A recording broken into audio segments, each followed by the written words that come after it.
Oh, hello. I'm Sketch. And I'm Shades. And this is Geeking Out with Shades and Sketch. Welcome back, long-time listeners. Welcome back, Shades. Welcome back, Sketch. This is a biggie. It's a doozy. You could say the internet has been hashtagging for this for months, if not years. Oh yes. Yeah. Guys, every time you join us in a different, sometimes different, sometimes we not so different. We return to some old favorites, shall you say? Yeah. With fresh perspective. But every time you join us in a different corner of the Geeking Out multiverse. Shades, where do we happen to find ourselves this time? Sketch. We are on a nighttime Gotham rooftop. It's kind of abandoned. Yeah, no one's really here protecting the city. Yes. So we've kind of taken it upon ourselves at the moment. Yes. Someone's got to do it. Someone's got to do it. I'm ready. We started by... I'm geared up. We were just stopping burglars, just common petty thieves. Yes. And then you lassoed captured... this I don't know, what, a bug creature. Demon. We have it pinned to the wall. Yes. And we are going to interrogate it to... Wait, do you hear... What? Oh, that is not since I lived in a Worcester apartment have I seen the innards of bug-like. What do these squares mean? Oh, I don't know. Doesn't really matter anymore, guys. If we're blowing up, I guess we'll call that a parademon. Parademon, off the top of my head. And disregarding the glowing squares left below, that must mean that this time we are talking about Justice League, the Snyder Cuts. What a journey! What a journey! Oh my goodness, Sketch, that you and I have gone on for this. Whew. And dare I say the world? Dare I say the multiverse? Say it. The multiverse. Okay, so there's a lot to get into with the Snyder Cut. But before we do, as I always ask Shades, do we have a theme song for this week's episode? Oh, I'm so glad you did, Sketch. We do have a theme song.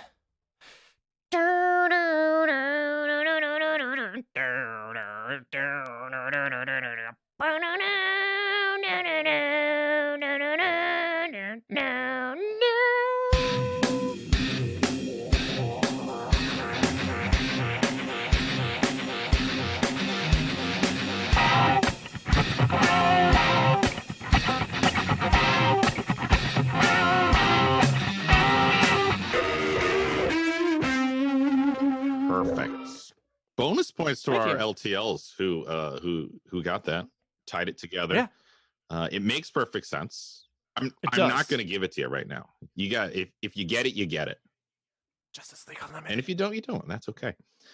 There's a frog in my throat. So guys, this is going to be dare I say unprecedented? Can we throw that word around a little bit? Sure. This is an unprecedented. It's our show. We can do whatever we want. Episode of Geeking Out because we kind of already did this movie. We did this. We did a movie. Yes, right? Not this movie. And a version. And now there's a second version of this movie. So the restored version. The organic, untampered with, fresh squeeze. The free range. Oh, free! I like version. that. This is the free range, fresh squeeze. Snyder Cut. So the format of this episode is going to be a little different to reflect that this is a very different experience. Episode yeah, of Geeking Out. So I mean, I guess we'll just start right here. Part 1. I don't think so. WB. Whoa. Whoa. What a different format already. I know, right? We have parts. This is an untraditional episode of the podcast. Some might say unprecedented. Yes. All right. All right. So hashtag Snyder Cut. Hashtag release the Snyder Cut. release the Snyder Cut started trending almost immediately upon theatrical release of Justice League, which you and I enjoyed. Longtime listeners, that episode dropped last week. Re-released that last week, today, as of recording. Hopefully you get to go back and listen to that. And the Sketch and I said very positive things. Very positive things. We were geeking out. And I stand by what I said. I also stand by most of what I said. And I think in order to understand what we said in that episode, you have to understand what the official word on the street, the company line of the Justice League that we got was. Yeah. So 2017. Oh, simpler time. Oh, a bygone era of unity and enjoyment when there was but one Justice League and nothing to squabble over. Yeah. The official line was that Zack and Deborah Snyder had stepped away from Justice League amidst the family tragedy of their daughter Autumn, and that Zack Snyder had handpicked Joss Whedon to finish it up. That the movie was not finished. They still had lots to film. Just a broken man who couldn't get it done, and had handed off the production to Joss Whedon, who would come in and finish it. Yeah. And a beleaguered production that kind of went on, and they had lost Henry Cavill and to Mission Impossible, Mustache Gate, Mustache Gate, who was graciously loaned back to WB to finish it, but he couldn't shave the stash, so we had to do the best we could do with that. We had Sad Fleck in this time. Sad Fleck at this time, disillusioned with his run as Batman as his personal life fell apart. A simpler time. As a fan of DC Comics, I was happy to at least get the movie. Oh yeah, same here. And I think we did a good job of we went into that going, oh God, I hope. Wow, people have been shitting on this movie for a month before it came on. How bad is it? Oh, it's not that. I mean, it's not Thor. It's not Thor bad. It's not Thor Dark Thor World. Movies. From what seen it. Hear. From what I hear, didn't seem to be. But it felt rewarding as fans of this universe, as the DC universe, to come out of that theater. You felt listened to. You felt like a little wink and a nudge. We got you guys, kind of feeling. You've long suffered under bat nipples and oh God, what's his face? Kevin Spacey as Lex Luthor and Green Lantern. Oh boy. And it was a moment of, we gotcha. We know what you want.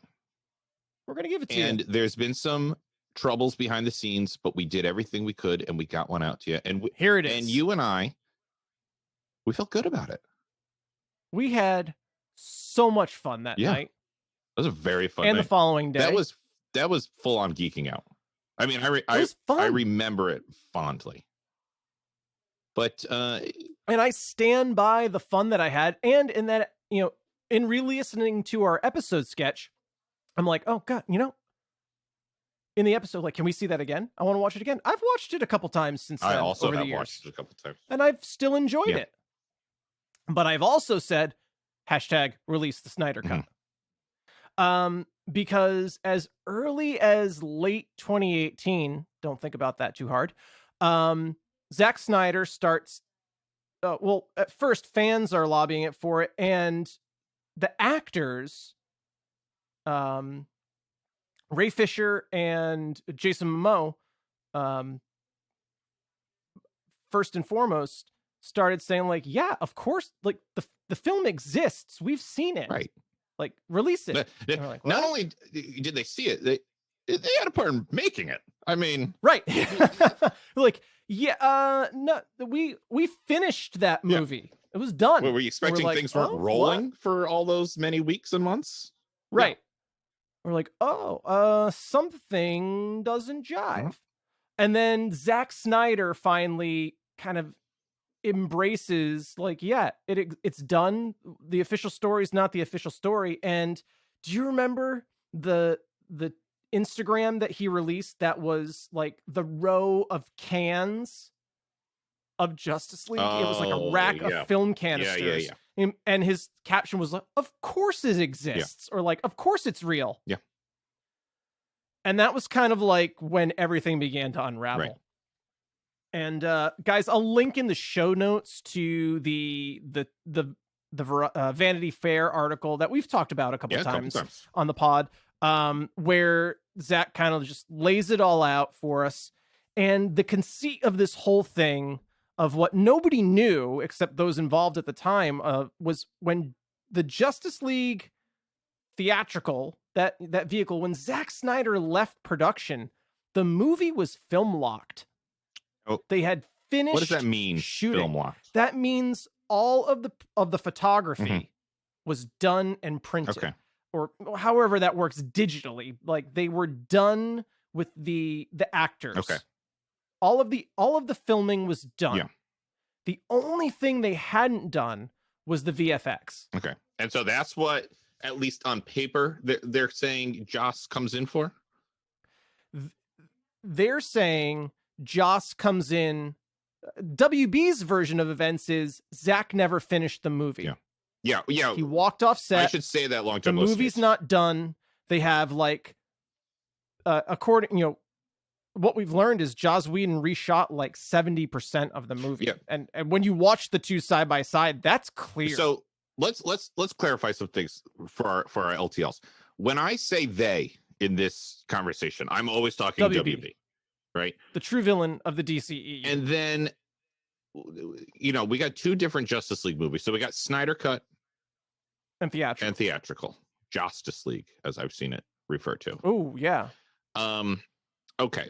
Which, to his credit, he never put his name on. Oh. He took a writing credit. Yeah. And he did not take a directing credit. He didn't take credit for the movie. I think he should have, because it's very clear, like, he did more than just rewrite the movie. Oh, yes.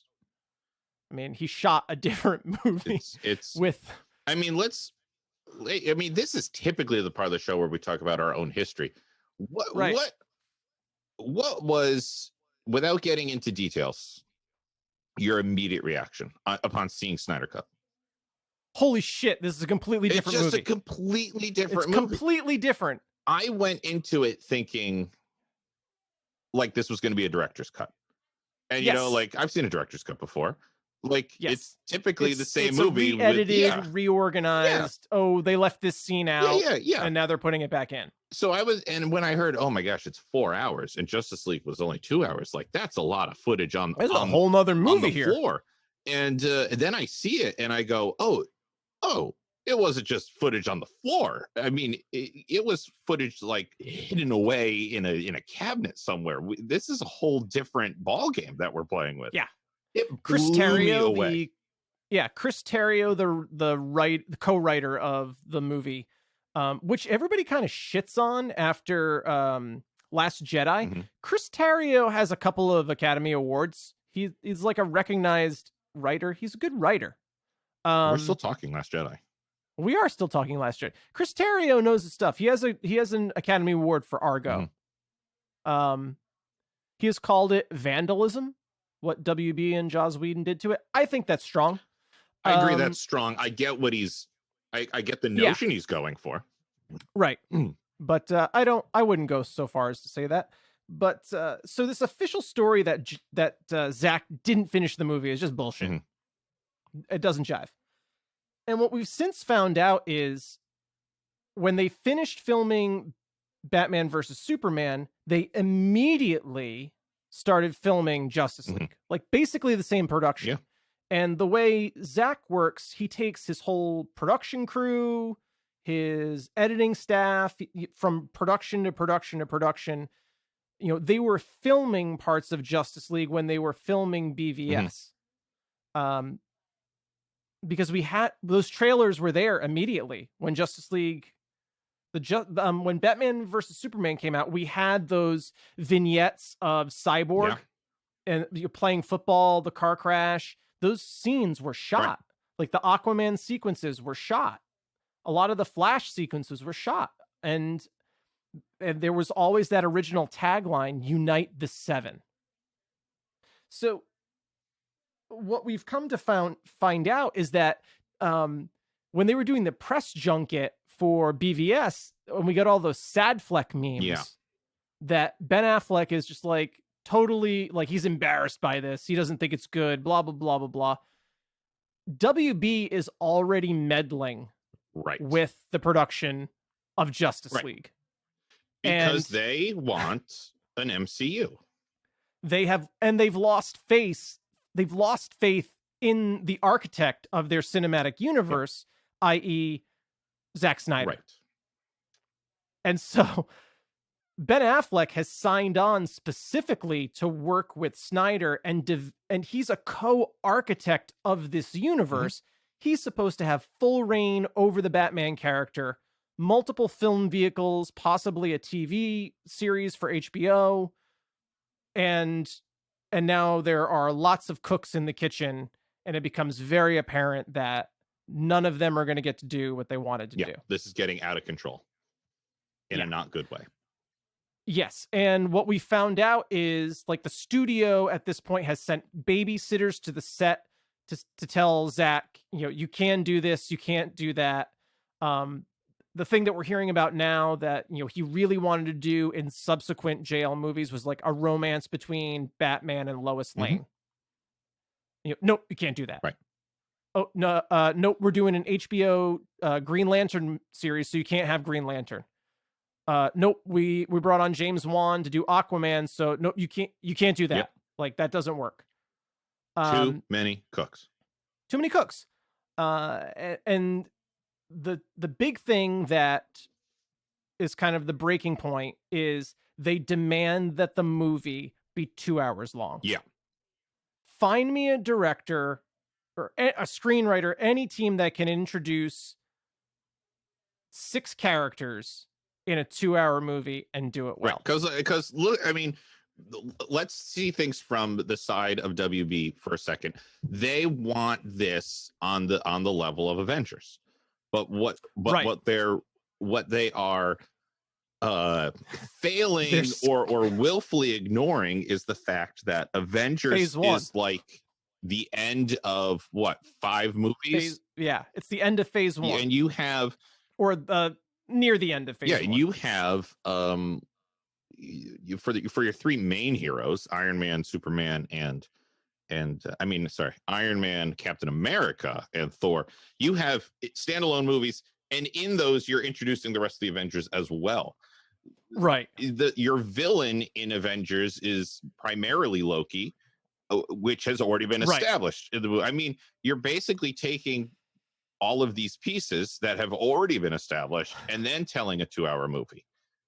Right. Instead they give Zack the job of, okay, so we've got Batman, and we've introduced Superman. So you see, Superman is pretty well established in this Snyderverse. Man of Steel. We got Batman in BVS, and we got a little bit of Wonder Woman. Established your take of Batman, and we've gods exist. Yes, in this universe. This is a time before we've had Aquaman. Yes. We've not seen the Flash on screen. We have not seen Cyborg on screen, and we have no idea about the main villain Steppenwolf and who he's supposed to be working for. Darkseid, right? Right. Yeah. So you got 2 hours. Yes. Fit all that in, and I mean, my brain hurts trying to think of a way in which that is plausible. Well, I think the way they kind of shortchanged it together was they introduced that these characters exist in BVS. BVS on paper, nobody ever titled BVS that subtitled Dawn of Justice. It never appeared on a script. The studio put that in. And my personal belief, I haven't read anything about this, is everything we see of Aquaman, Flash, Cyborg in BVS is footage that they've taken from Justice League because it's already been shot, and they've edited it into Dawn of Justice, which what everybody was making the movie and writing the movie was just called Batman versus Superman. And so you got that kind of teaser in that movie so that when we get to Justice League, it's you know what's coming. Yeah. It's less of a learning cliff. Yeah. There's less building you have to do, even if you should. And I think that's when you watch Snyder Cut and you see the introduction of the characters, it's little snippets of those sequences that appear in BVS. Yeah. So W's conceit is always that the fans didn't like it. They didn't like Man of Steel. They didn't like BVS. They didn't like how dark the world was. And that's, to me, that's on Warner Brothers. Yeah, I mean, they look at what Zack has done before. I mean, they hired this guy. And so I will say, I'm kind of 50-50 on Zack Snyder. I'm not, like, Zack Snyder's not my guy. I think he is a great visual storyteller, kind of similar to my thoughts on J.J. Abrams. I think he's a great visual storyteller. He's got a style that you either like his style or you hate his style. He has a very identifiable style. Yeah. Yeah, I mean, his movies are I haven't seen we've talked about a couple of his movies. But so his movies that you might have seen, Sketch, and you can just like say seen it, didn't see it. He did where did I write it down? Can't read my own notes. For those of you wondering at home why Chase can't read his own notes, he is 100%. I'm not even joking. I know a lot of times I exaggerate things. He is in a Batman cowl right now. I am in a Batman cowl, and I am wearing a Nightwing t-shirt. So Snyder has done at this point, he's done Dawn of the Dead. Okay, I have not seen it. He's done 300. Saw it.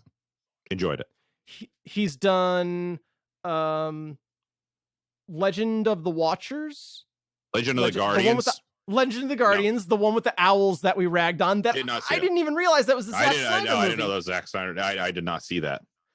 He's done Watchmen. Yep, saw that. He's done Man of Steel and BVS. Yep. And now, didn't he do Sucker Punch? And Sucker Punch. Thank you. Sucker Punch. That gets a lot of hate, and I guess rightfully so, but I enjoyed Sucker Punch. I guess from the ones that I've seen of his, I've enjoyed them. I'm like 50-50 on what I've seen. Okay. I controversial statement. I like his take on Watchmen. Oh. A lot of people do not like Watchmen. I liked what he did with Watchmen. Seeing the Watchmen movie, his Watchmen movie, is my only experience with Watchmen. So. Oh wow. Okay. So I was. You haven't seen the HBO series. You haven't read the comic. Nope.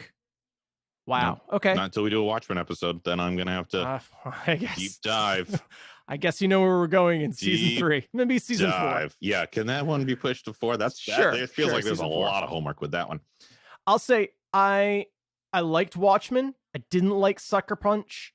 I liked Army of the Dead. I did not like 300, which 300 seems like a movie that was like tailor-made for me. Yeah, I don't like 300. Shirtless, oiled Greeks. Yeah. Well, I was going to say like action warfare in history. Oiled Greeks. I say shirtless, oiled Greeks. Sparta pit. Everybody knows I have a Sparta pit out back in the yard that I just kick people into every day. Yeah. You don't agree with my take of Justice League? Sparta pit. Yep. I oil up shirtless, and kick them into the they're in loincloth. into the Sparta pit. So yeah, I'm 50-50 on Zack Snyder. Sure. If I'm WB, Zack Snyder's probably the last guy I hire to do a Justice League movie based on how people reacted to Watchmen. Yeah. And I mean, if you're aiming for an MCU-esque thing, right, you have data points. You have data points to go off of. You have things that you can watch. Did you not watch any of them? Like, what the F? But anyway, so they move ahead with him, even though they're already like, all right, we got you for this. We don't know if we got you for the rest of this. Yeah, so we know we know what you do. We're committing you to this. Just don't do what you do. Right. And it's well, why did you get me? Why? Right. Yeah, that's frustrating. So like a month into shooting Justice League, he gets some babysitters, and one of them is Jeff Johns, who's an editor and story editor over at DC. He's like DC's golden boy. Yeah. And he brings on, and he does like Joss Whedon, and he does like all the consultation for all like the exactly all the like the CW shows and all that stuff now. Right. Yep.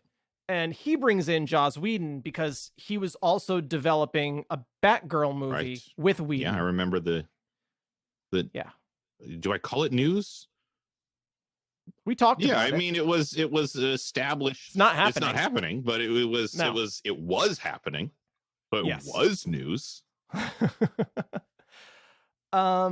They bring him on to rewrite the script, and he added some humor. He added some points. And Zach says in this, I had 3 conversations with Jaws with notes from the studio and Jeff. We worked them in. We made it work, and then that was it. We didn't have any more conversations, and it's pretty clear that WB DC is pushing Zack Snyder out. Yeah. As he's trying to make the movie. Yeah. And it's very clear that the Snyders decided, instead of fighting this fight with a studio that didn't want them, they were going to circle the wagons and take care of their family amidst the tragic loss of their daughter. Right. Yeah. Not the other way around, as WB put it. They chose to exit over that. They were being pushed out, and this was the final straw for them. Yeah, and it was a prioritizing moment where you go, okay, what's really important here? Do I keep fighting what feels to be a useless, fruitless battle while I'm just dealing with this horrible thing in my personal life, or do I use my energy and my talent and my drive and be there for my family? Right. And to me, this is where the whole thing just becomes heartbreaking for me. And so #release the Snyder Cut. Yeah, I want to see this guy get to release his vision that he spent a decade of his life putting into motion, like blood, sweat, and tears, personal sacrifice. I want to see his vision vindicated. Yeah. That's release the Snyder Cut for no other reason. Yeah, and I think I'm in a similar position as you, because again, I don't go, oh yes, a Zack. I mean, there's no director where I'm like, oh yes, a Zack Snyder movie. I'm gonna go see it because I love this director. I just see movies. But yeah, I'm like you, where I was like, oh, okay. There's 2 sides to this. The side that you said, which I'm 100% on board with, yeah, this guy put a lot of effort in. He kind of got shafted, for lack of a better word. He got shit on by Warner Brothers. And now we have the opportunity to see what the whole big deal was. Of course, yeah, I want to see it. And also, why do we spend so much time denying the existence of this thing? Now I really want to see it. Now I really want to see it. You're trying to hide it. Now you've piqued my curiosity tremendously.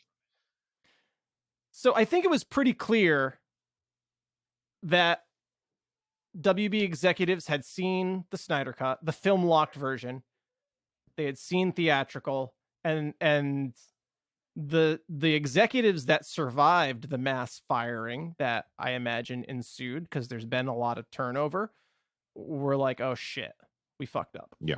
Or the company fucked up. Yeah. WB. One unnamed executive has referred to theatrical as a monumental piece of shit. I disagree with that. There are things about theatrical I enjoy. And guys, we're gonna get there. There are things about theatrical that I like more than Snyder Cut. Yeah. Agreed. And vice versa.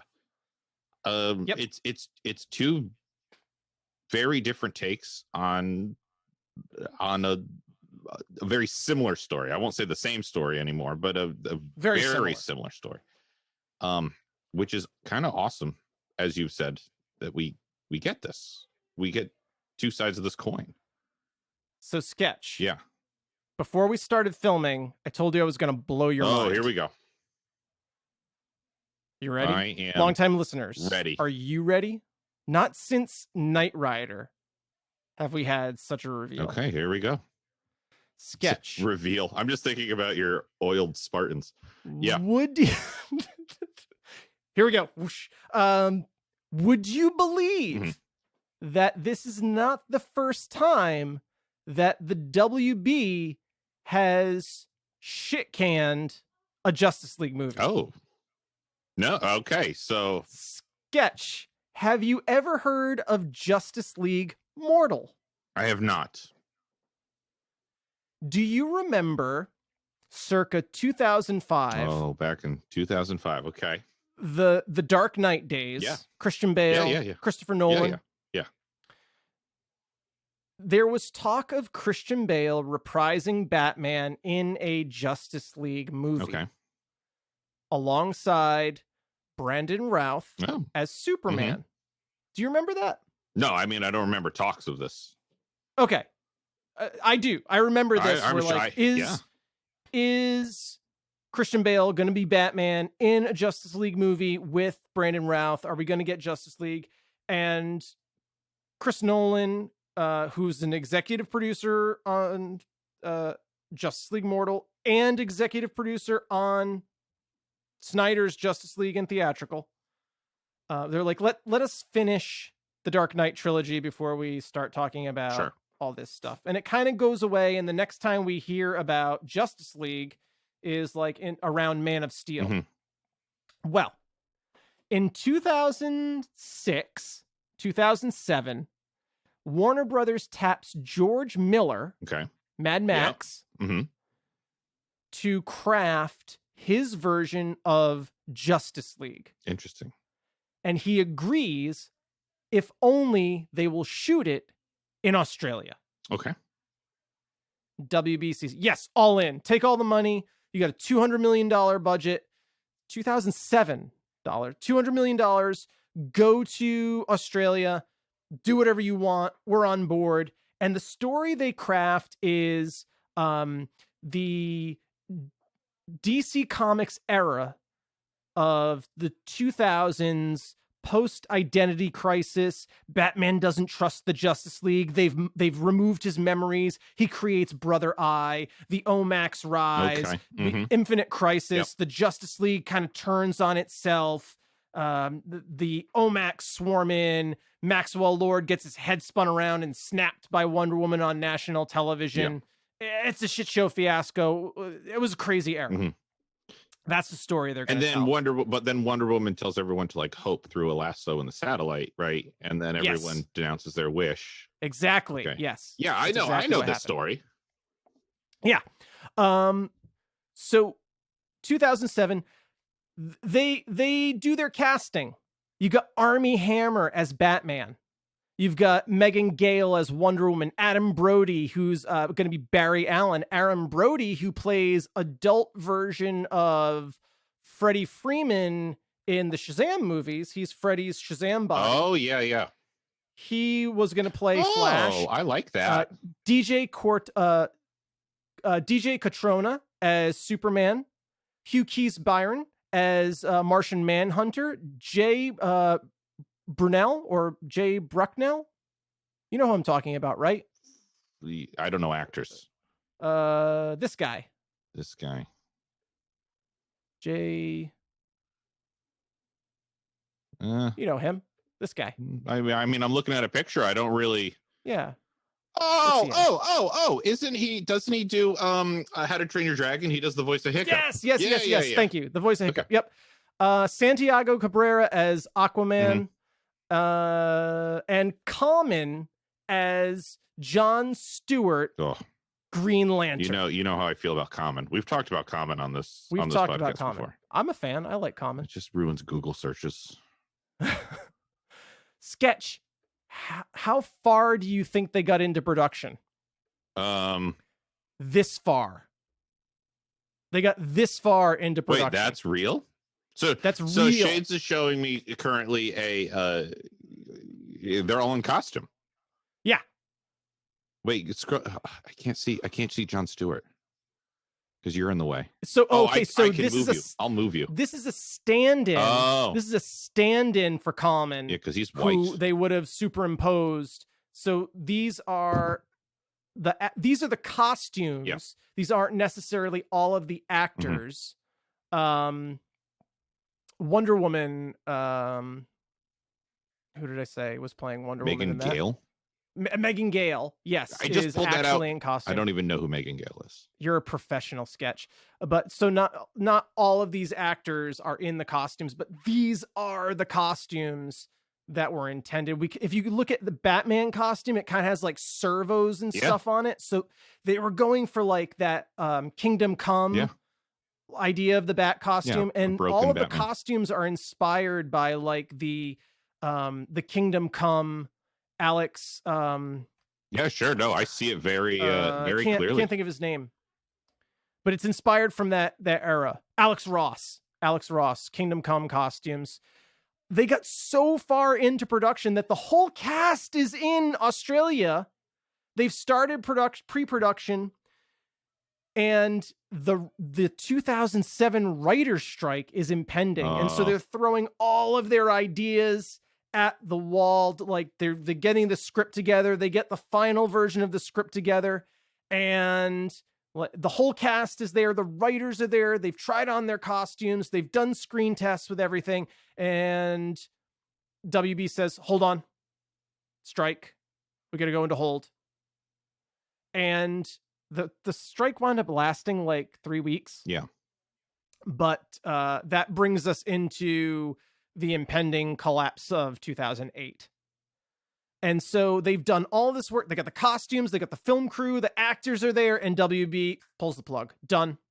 Wow. And you could say like, okay, that's not really WB's fault. But if you're that far into production, do you scrap the whole thing? Right. Like that's bananas. That's cocoa bananas, right? So I don't think so, WB. You have shown yourself to be incapable of effectively managing DC Comics. Throwing down. You have proven to be an inadequate caretaker of this universe. And at this point, you can retain the rights to the IP. You can make all the money you want from it, but you should have the common sense to step away from creative control and establish DC as its own entity in the same way that Marvel has done with Disney. Right. You have proven yourself an ineffective manager of DC Comics. And that's my final thought on that. And you know what? I agree. And, we've long kind of joked that WB is the main villain of the DC universe. And you know what? After everything has kind of come to light from Snyder Cut, and everything is kind of just a light has been shown in these deep dark crevices, I don't think it's a joke anymore. I agree, Sketch. I just think that's too bad. And we know your listeners. We know you're long-time listeners, WB. Yes, we know you are. So take that to the bank. That's all I got for part one, Sketch. All right. I guess that brings us to part two. The real heroes. Is it you and me? Yes. Is it friendship? Not in this movie. Oh my God. Sketch. I feel like I've been dominating the conversation. Mm-hmm. Yeah, no, I feel like that too. Yeah. So, but the real heroes. I was triggered recently by a comment that was made on a podcast that you and I have listened to and enjoyed for years. How Did This Get Made? Yeah. Co-host Jason Mantzoukas, they reviewed this film. They talked about it. Jason Mantzoukas characterized the Snyder Cut as a cautionary tale for toxic fandom. Oh boy. And that it sets a dangerous precedent because, you know, all you have to do is be an asshole on the internet and then you get what you want. Mm-hmm. Mm-hmm. I categorically disagree with that. Yeah, I also disagree. There's a lot of assholes on the internet and not everyone's getting what they want. Yeah. One of whom is Jason Mantzoukas, who I enjoy, and I'm going to chalk this up to tongue-in-cheek. I hope he wasn't serious. Release the Snyder Cut. For every toxic fan that you want to identify in this fandom, the Snyder Cut is released twofold. You could say a new guard came in at WB who saw a money-making opportunity in some downtimes. And then you can say the other side of that, there's a core fan base that rallied around the actors who very shortly after the movie came out, Affleck, Godot, Ray Fisher, Jason Momoa, Ezra. Can't think Ezra of Miller. Ezra Miller. Look at me. Thank you. Look at me, everybody. Release the Snyder Cut. Just put it out. Yeah. Release the Snyder Cut. It exists. The fans, release the Snyder Cut. Fans raised over $500,000 for the American Foundation for Suicide Prevention around releasing the Snyder Cut. That is not toxic fandom. There have been groups, communities, screenings, events, probably like in geek culture, anyway, that I've seen more people talking about mental health, suicide awareness, art, appreciation in connection with this movement than I've seen, around movies of similar veins. Yeah. I just don't see it tracking toxic fandom. Of course, there are assholes in any movement. You can't avoid that. Absolutely. But the real heroes here, I think, are the people who have been championing this. I'm not going to lump myself in with that. I've certainly retweeted Release the Snyder Cut, but I wouldn't say I'm a key player in the movement. And there are, and they deserve every accolade that goes along with this. It's as much their win as Zack Snyder's. Yeah, I agree. And we talked a little bit about this off mic before we donned the cowls and started talking about this. But the fan outcry for this. For starters, and I'm going to go back to what I said in part one. Why are you hiding it? Why is this a big secret? Like this just happened. It happened with Solo. We got rid of the Lego guys and brought in Ron Howard. Like there's a version of Solo out there that is remarkably different than what ended up the movie that we got released, and possibly more enjoyable. And that's just common sense. That's just common sense at this point. There's I think the most interesting thing that came out of this is that there's a 4.5-hour cut of the Phantom Menace that George Lucas is sitting on. I'd watch the shit out of that. I would also watch the shit out of that. I would watch the shit out of that. So first, WB, just hiding it is already putting you in the negative. When the fans then rally behind the director because they see it, or because they see the truth, they see the bullshit. There has to be. You can't so adamantly deny that this thing exists. Right. And then Zach starts saying, he starts agreeing with it because it exists. It's the truth. What is he owes WB nothing to continue their lie of nope, this is that's what I wanted. That's exactly how I wanted it to turn out. Like, this was not like your mission. You did not release this movie to like fulfill my wishes and see my vision through. Yeah, that's not what happened. Fuck yeah. You. So, and good, like he's a better man than me because he said very diplomatic things to this day about the WB. Everything and the experience. I've read, he yes, like the harshest that you could say he gets is diplomatic. Like the harshest you could say is like read between the lines kind of things. He does not come out like swinging hard and going for below the belt on WB. And if he did, I would be like, well, yeah, you deserve I get it. WB. This drives up some emotions.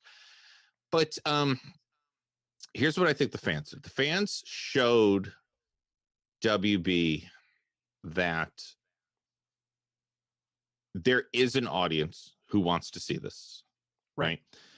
And it also I think that was speaking for Zach, showed him that no, we want to see this through. We've got you. We're right there behind you, and we want to support this and do whatever you can. Do whatever you can to finish this and get it done. The official line was always that fans didn't like what was presented. What, did they not listen to our episode?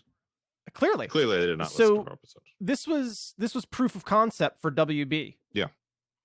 There's an audience, a market, and people are willing to pay, whether it's a DVD release, an HBO thing, if it goes to theaters, if we put it on Amazon Prime, there's an audience. There's an audience, and we can make money from it. Let's not forget that we, WB, are launching our own streaming service, because why the fuck wouldn't we? Because everyone is.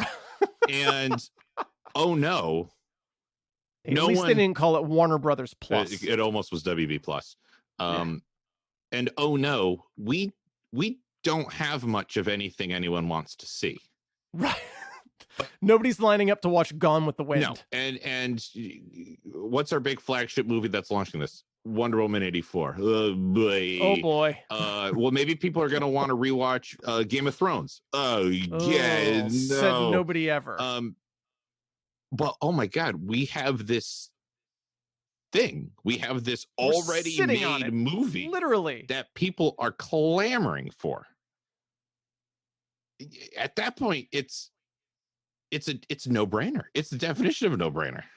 And kudos to Zack Snyder for saying, no, I'm not going to let you release the unfinished, film locked, no VFX version. Nope. We're going to finish it. We're going to put it out, or I'm just going to keep sitting on it until the rights revert back to me and my studio or whatever. I don't know what their deal is, but I think he was sitting on it for a reason. Snyder Plus. And then we were all going to subscribe to Snyder Plus. I buy the shit out of that. There you go. No, I've already said I'm 50-50 on Snyder. You buy it a month. Legend of the Guardians, by far my favorite Snyder vehicle. Oh yeah. Oh God, I love owls. Fucking Can we owls. just talk about owls for the rest of this episode? Welcome to Owl Watch. And Zack Snyder did, if I read that correctly, didn't take a salary for the work he was doing on the finishing up this movie. Yeah, exactly. So that he had 100% complete creative control. Complete creative control, and so he could pay the crew to come back for editing, to finish the score, which I wish they hadn't. I really preferred the theatrical score. That is one of the. That is also one of the. I don't think the score did anything for the movie, but so he could pay the team to do the score, the editing, the actors to film the additional scenes. He filmed one additional scene, which is the epilogue, the Nightmare Universe. Yeah. That's the only thing that he added, with giving Jared Leto and Batfleck their scene opposite each other, who weren't on set at the same time. That's all really put together in post. Yeah, they were not on set together. They couldn't make it line it up. They shot 3 days apart. Wow. You would never know it, right? No. It's crazy. I really fucking kill you. Yeah. Yeah, fucking kill him. I'm on board. Yeah. And even when Manhunter like comes into screen and talks to Batman at the end, that was supposed to be Green Lantern. They shot it in Zach's backyard, and they were like, nope, you can't have Green Lantern. So they made it Martian Manhunter. Okay. Yeah. So he shot one scene. Yeah. And paid the actors, paid his team, didn't take a salary. His view was that he had already been paid for it once. Yeah. He didn't need to get paid for it again. And yeah, so yeah, I disagree with Manzukis if he really thinks this is a win for toxic fandom. I mean, we've seen so much toxic fandom lately. Right. All over the place. No matter what you're a fan of these days, there's a toxic fandom side of that fandom. There's no way to escape it. But like you said, what other vehicles and what other hashtag pushes have come with such a good real world benefit on the flippity flop of it? They took everybody kind of like signals to the release the Snyder Cut movement. They took out a billboard in Times Square. Do you remember that? Yeah. That was kind of like the straw that broke the camel's back. There was nothing that this movement wouldn't do. WB, they were just going to dog WB forever until they did it. And that's what WB said was the final breaking point. If they could muster that, they could muster anything. And once again, WB, they just poured gas on the flames just by being like, no, it doesn't exist. No, it doesn't exist. And then everyone is like, bullshit. Stop this. It would have had such less momentum, I think, if they were like, yeah, no, it exists, but it doesn't fall in line with our view of what we want this to do. And so, no, we will not be releasing it. And then, okay, but we smell bullshit. We smell it, and we must right this wrong. And Sketch, we talked about this in the original episode of when we use the phrase "the fans," quote unquote. Different people use that to refer to different groups. Sure. Fans of geek culture, fans of comic books, fans of movies, fans specifically of the DC Comics universe, fans specifically of the Marvel Cinematic Universe. And I think WB's thing has always been that they're going to tap into that Marvel universe and just like convert people into also just going all in on their universe. That's not going to happen. And that's just a bad business model. It's not going to happen because Marvel tells stories about everyday Joes and Janes who are imperfect, who are given great power and have to rise to the level to be worthy of it. And that's one way of telling stories in this universe. And then DC Comics has always been about gods, for lack of a better term. Even if they're normal people, they've somehow transcended their humanity or had their humanity beaten out of them.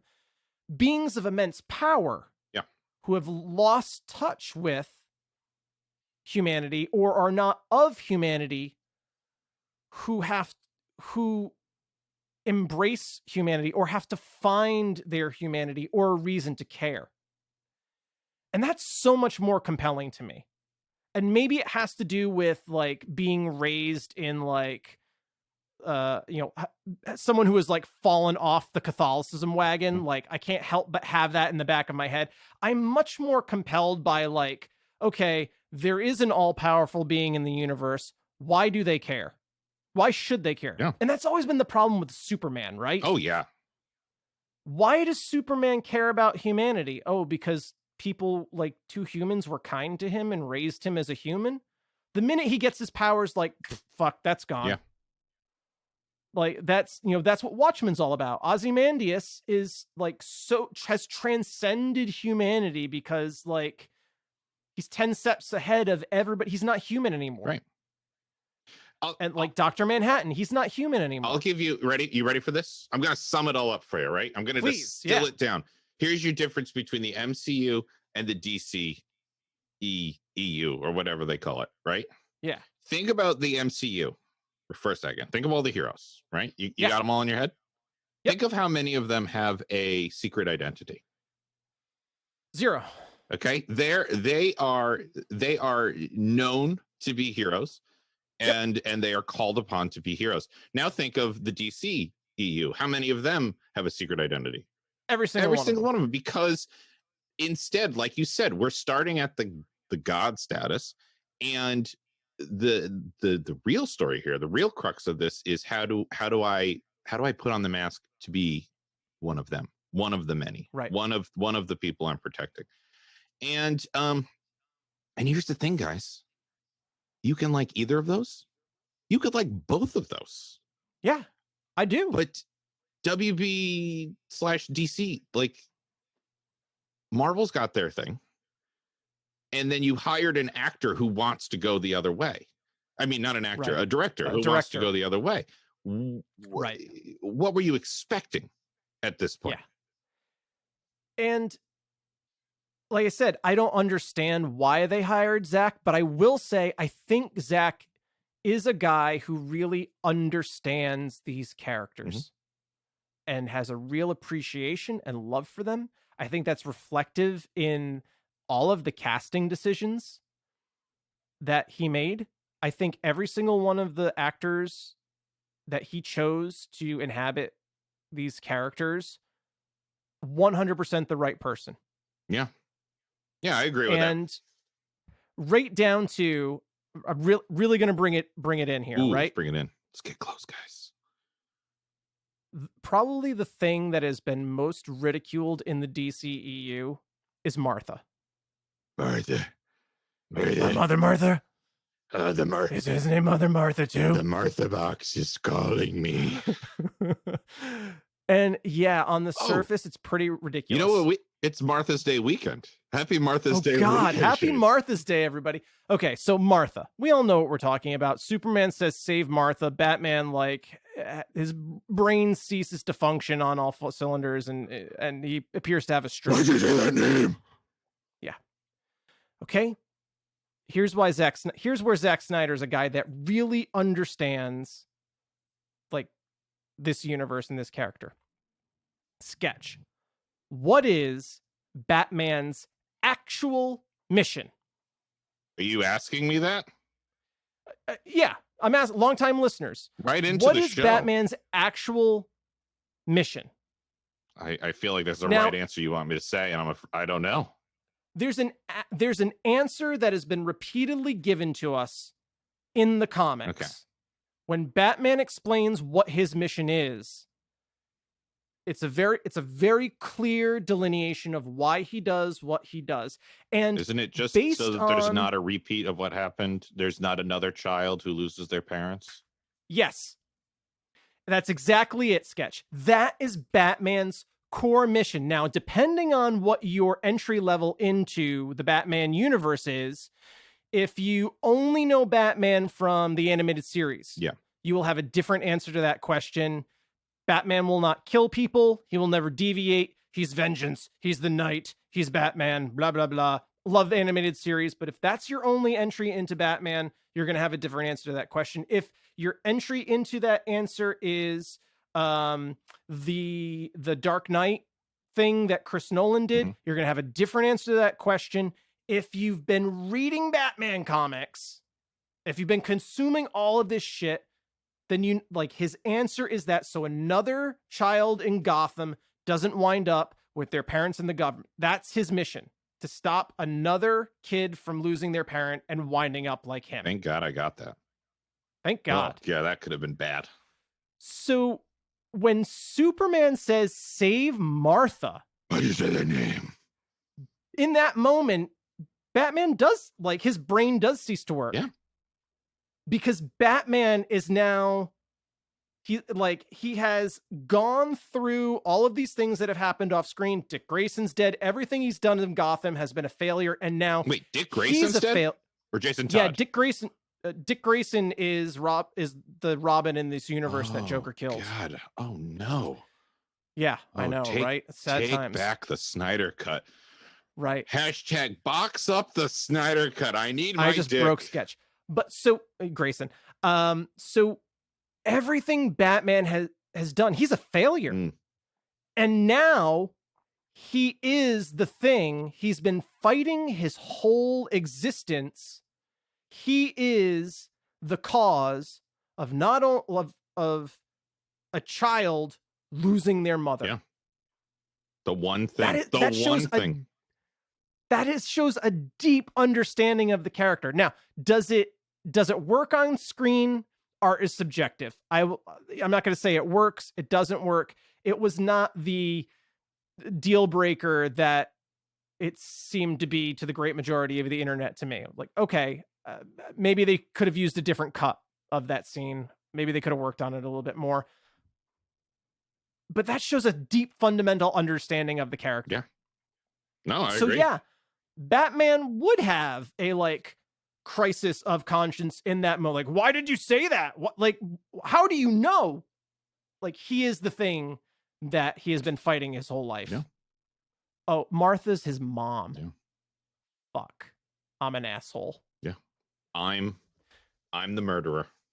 I'm the murderer. Yep. So hard stop. So the real heroes for me, the fans, the fans of the history of these characters. I love Jason Momoa's Aquaman. Whenever I see Aquaman I still dig it. Whenever I see Aquaman in the comics now, I say to myself, that just doesn't make any sense. Mm-hmm. Of course, Aquaman is a Pacific Islander. That just fucking makes sense. To me, of course that makes sense. What? Anything else? No, Aquaman is clearly not a blue-eyed, blonde hair Aryan. That doesn't make sense. I also love Gal Gadot as Wonder Woman. I mean, yes, she's total sense. Yep. There's something, and I love Ben Affleck's Batman. Oh God, I mean, I love Michael Keaton's Batman, but for the first time since animated series, which doesn't really work as well, Batman stepped off the page of a comic book. Yeah. And I mean, not only Batman, but Affleck looks like Bruce Wayne in the comics. And how about Ray Fisher as Cyborg? Holy shit. Yeah. Perfect. Of course. Okay, if you've seen theatrical and you've seen Snyder Cut, of course Ray Fisher is going to be like, yeah, there's a Snyder Cut. I was actually in the movie. He and Ezra Miller as the Flash. Their parts in Snyder Cut are linchpin to the whole plot, and in theatrical they're really side characters. Well, I think that brings us to part 3 sketch. Okay. Booyah! That is another thing that I missed. The booyah doesn't fit. I also missed the booyah fit in the Snyder Cut. Maybe doesn't fit. Maybe a subdued little booyah. I understand Ray Fisher's feelings towards it. Mm-hmm. Towards what? Booyah? Yeah, he was like, no, Cyborg shouldn't say booyah. It's a trope. You shouldn't do it. Well, okay. It's a comic book. Of course there's tropes. Yeah, I mean, yeah. I enjoyed it. I understand his point. I enjoyed it. I didn't miss theatrical. It. It didn't fit. It did not fit. But when it was time to say it, I was like, are they gonna I was very aware. When it was time to say it, I said it. Oh yeah, I said it too. Yeah. We all said it. They did do the fist bump though, which they were trying. Flash was trying to get that fist bump at Superman's grave. So it's nice that we finally got the fist bump. Yeah, I am right there with you. Wow. Not only is Cyborg does Cyborg have a story? Is not a side character. He's the main character of the movie, and arguably the most powerful of all of them. Oh yeah. Okay, you can make the argument. Obviously, okay, Superman's there. You could make the argument that not in every situation. For this specific situation, you are 100% relying on Cyborg. Him. Yeah, you need him. So watching, my history with this is I watched Snyder Cut, and then I went back and I rewatched the theatrical cut because I was shocked at how different it was. I was expecting like, yeah, I'm just gonna watch Snyder Cut and I'm gonna see the extra scenes, and instead I was like, the other way around. Wait a minute, I don't remember this. This is way different. So then I went back and I felt for Cyborg. I felt for Ray because I'm like, you were so important to this project. And by that, I mean movie, but also this mission that the movie is about. And you were butchered after being butchered in your horrible accident. Like, the story that they crafted for Cyborg, I talk about WB being tone deaf. Everything Ray Fisher has said about the experience is warranted. No, I don't know what he's not looking so good. He kind of sounded the alarm about the way the suits and Jaws acted on set, about how he spoke up at the time about what they were doing to the story, the reshoots, how they were writing his character out of it. Really the one character of color who was central to the movie's plot and development and writing him out of it essentially. And how he has said that the investigation into it didn't go far enough. We now also know that Gal Gadot also lodged a complaint against the studio about the way Joss was treating her on set and the other women on set. There's only one side of this story has come out so far, but Joss Whedon's star has kind of tarnished quite a bit over this experience. But I love the idea that the world only functions now based on the mental capacity and ethical morality of a black man. That's a powerful story. Yeah. That's for this moment in time, and not just for this moment in time within comics itself, which is, very much a product of the times and has not, while trying to be inclusive, has not always been very inclusive or forgiving of characters. What a great story they told. Like, you control all of the world's economy. You control all of the world's nuclear missiles. And you can end war. You can start war. You can bankrupt nations. You can redistribute wealth. Yeah. You can control any electrical system on the planet. You can reconstruct matter. Yeah. You can bring people back from the dead. Once again, gods. I mean, we're on the level of gods here. Yeah. You are no longer human, and this experience gives him back his humanity. Yeah. What a powerful story. Yeah. Missing. Completely missing. Not shortened. Missing. Just missing from it. I'm a monster. Oh, you guys seem to like me. Okay, I have friends now. Yeah. Booyah. Booyah. I still like the booyah. I still like the booyah. And I mean, when you watch both of them together, and I understand that we're talking about a movie that's twice as long as the version that came before it, but every character, I almost said of the team, but I'm not going to say of the team. I'm going to say every character is diminished. Steppenwolf is so much better in Snyder Cut. Is 1,000 times better in Snyder Cut. Wow. He looks like Steppenwolf. There is no comparison. There's no comparison. I went back and looked. They basically did an amalgamation. Like, the team for theatrical took Desaad, Darkseid, and Steppenwolf and just kind of mushed them into one character. It's like Desaad's head on Darkseid's body with Steppenwolf's axe. Yeah. It's crazy. It's bonkers. It is. I don't know. I would keep saying this for multiple things though, but I'll say it now and then just don't hold me to it. Steppenwolf's improvement is the best improvement of the Snyder Cut. But there's also other things that I would say is the best improvement of the Snyder Cut. I will agree, because a movie is only as the heroes can only be as compelling as the villain.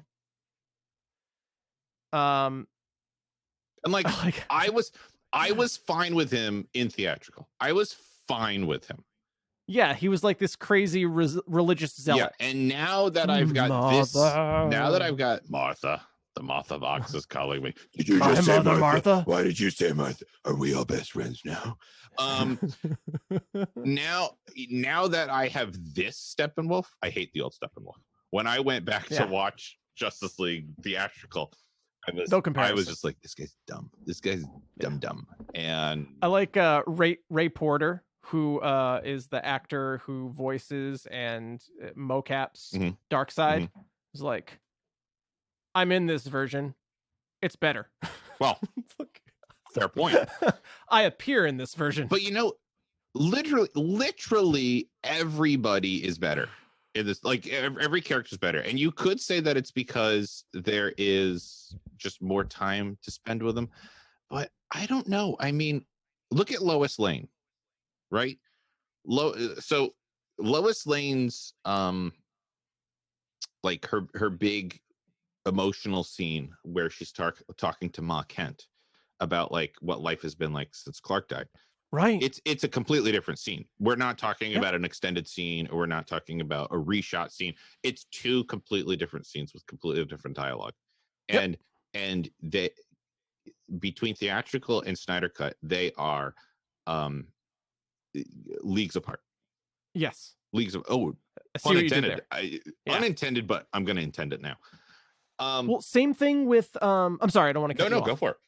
Same thing with the Amazons. Oh, the Amazons are so much better. Sorry. Do you remember? Oh man, do you remember like when the movie came out, everyone was like, what the fuck happened to the Amazons? Why are they all wearing leather bikinis? Do you remember that? I once again, I'm not as close to the all the buzz going around, but I remember you telling me that. You telling me that people were saying that, not you telling me what the fuck is with the bikinis, because you were complete reshoot. You were like, these are like the Spartans at my house right now. Like, yeah, that's how we hang out around the Spartan. He gets it, guys. He gets it. This is what they're like. Mm-hmm. You can listen to that episode. I did not say that, but he edited it out. I didn't edit it out. It's not in the episode. We don't edit anything. I think I've edited one thing in the history of this show. Oh, guys. It was something I said. Guys. Hashtag release the sketch cut. Hashtag the world deserves to know. The point being that the Amazons are completely different. Mm-hmm. They get sealed in that little mountain thing. The little mountain thing is like a cyclodrome that falls into the fucking ocean. Yeah. They all die. Sketch. Oh my god, they all die. Yeah, they all die. That might have been the first time in the movie where I was like, oh. Yeah. Oh, okay. Okay. We're going full. We're going all in. Got it. All of the Amazons just died. Yeah. Well, not all of them. Not all, but many. Like, all the Amazons on that side of the island died. All the Amazons who were tasked with protecting the Martha box are like, they're all dead. Like in theatrical, it's like a job. It's like, okay, you're in charge of protecting this, so like protect it if you can, okay?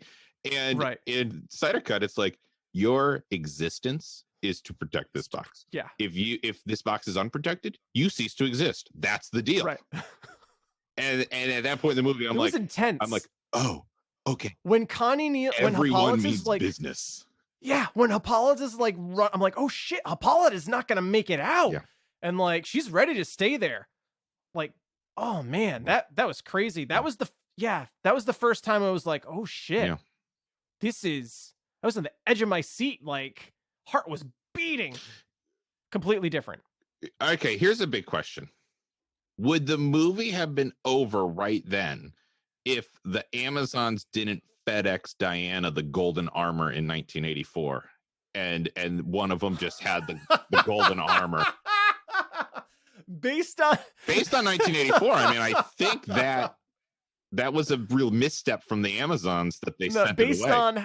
Based on the performance of that armor, no. Oh yeah, it was probably like from the gift shop, and they were like, "Here, Diana," and they like made up the story. It wasn't even from the gift shop; it was from like the pop-up stand. It was someone's cosplay. It was like some Themyscirian's cosplay. Right. But the whole, like, everything about the Amazons in Snyder Cut is 100% better. And I loved like the Indiana Jones sequence of Diana going inside the Temple of the Amazons. Such a better exposition of what happened. People are ragging on that. I fucking loved it. People are ragging on that? Oh yeah, they're like, there's like 3 minutes, there's like 10 minutes of like just exposition with Wonder Woman talking to Batman over a flashback. It was fucking awesome. Yeah, but they did that in the theatrical too, except Diana's just walking along the lake talking about it. And in this one, like, you're seeing what she saw. You're seeing what she saw, and you're seeing the source material. You're seeing the art of the ancient Greeks, the people who were there at this battle left this warning behind. Batman's like, oh shit, like, I know what you're talking about because I've fucking seen it in these nightmares that I've been having. As opposed which to clearly aren't nightmares. As opposed to, no, Diana, I know, I saw this in the guts of a bug I killed. Like, you and I were on the same page here. We get it. Oh my God. Yeah. So, whew, I love it. Yeah. Guys, if you've been putting off watching Snyder Cut, you got to watch it. Yeah. You owe yourself. Darkseid Darkseid was great. Darkseid was on great. Screen for such a small period of time, but it was fucking perfect. Yeah. And his flashback fighting all of the the old gods, and that was so good. That flashback was fantastic. And it really, in theatrical, listen, guys, right now we're going to rag on theatrical a little bit, but there are things about theatrical we prefer. I love that we prefer. I love brunch. I love everything about that back and forth. But it worked for the character. I love it. I love all of that. Oh, for Flash. Yeah. I love that he doesn't understand brunch. Flash. I missed that. Flash probably. Okay, a lot of his stuff was cut, but his character, I think, was least changed. I agree. Because he is, in both versions, the most comedic. Yes. And I loved his stealing the hot dog. Always keep a hot dog in your pocket. Oh yeah, I mean that worked just as well. His scene with Iris and everything, that was like completely. That was like a really beautiful scene in Snyder Cut, and then it not only showed his powers.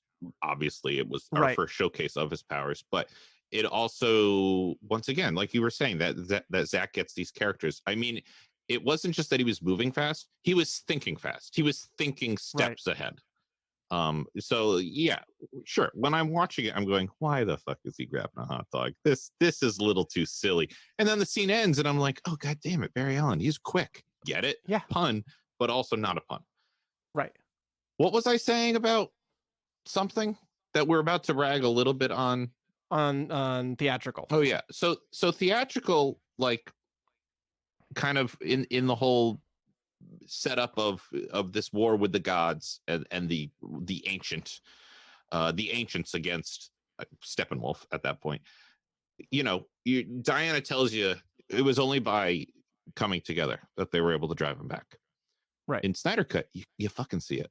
You see that it was like all the kingdoms of man, the gods, Green Lantern. I mean, we saw like a little bit of that in theatrical, but not enough to get the message. It wasn't just a lantern, it was the Lantern Corps. Yeah, and it was the Guardians of Oa were there. And you see the individual tribes of man more clearly and what they're doing. They bury the thing like 3 feet in the ground. But you know what? In both versions, it's the last box found. It's the last box. Take that, Atlanteans. Take that, Atlanteans and Amazonians. Maybe you didn't all have to plunge into the ocean. Just bury it under 3 feet of dirt. Call it a day. Yeah, it's just those things that then you watch when you watch theatrical after the fact. You're just like, why? Right. Because it can't just be to save time, because instead you filled it with other things. Right. So why? Well, you get there are tentpole moments from Snyder's Cut that still remained in theatrical. Yes. But Joss Whedon wrote a different movie entirely and filmed different sequences around them. Like the Batman, like what's your superpower again? I'm rich. Yeah. That scene plays out. That whole encounter between Bruce and Barry is unchanged. It's a little longer. There's a couple more lines, but the beats don't drop as well. Yep. But it plays out exactly the same. It's just as funny. Like the big tentpole moments are the same. I will say my two favorite moments. Ooh, let's do that. Let's play the game. 2 favorite moments. Cool. Here we go. 2 favorite moments. 3 favorite moments. 3 favorite moments. Here we go. We're changing the rules already. Right? It's not, it's not changing the rules. And they both, 2 of them center around Alfred. Okay, now is this theatrical or is this Snyder? Snyder. Okay. Fucking love Alfred teaching Wonder Woman how to make tea. Yeah, that's great. Like something so human and basic, like she just doesn't understand the fine point. Like only a human being. Message of the movie in a small little scene. In a small little detail. Oh no, it's too. The water's too hot. You're gonna scald the tea. That's the wrong cup. No, okay, too much water. Okay, you just step away. Yep. Step away. Yep. I got this. Yep. It took making tea is what I do. It took a delicate hand. Yes. Took a Wonder Woman is not delicate. No. Not delicate. She's not delicate. She doesn't pirouette on top of tanks. No. She punches tanks into oblivion, exploding the person inside the tank. Yeah, and that's not how you make tea.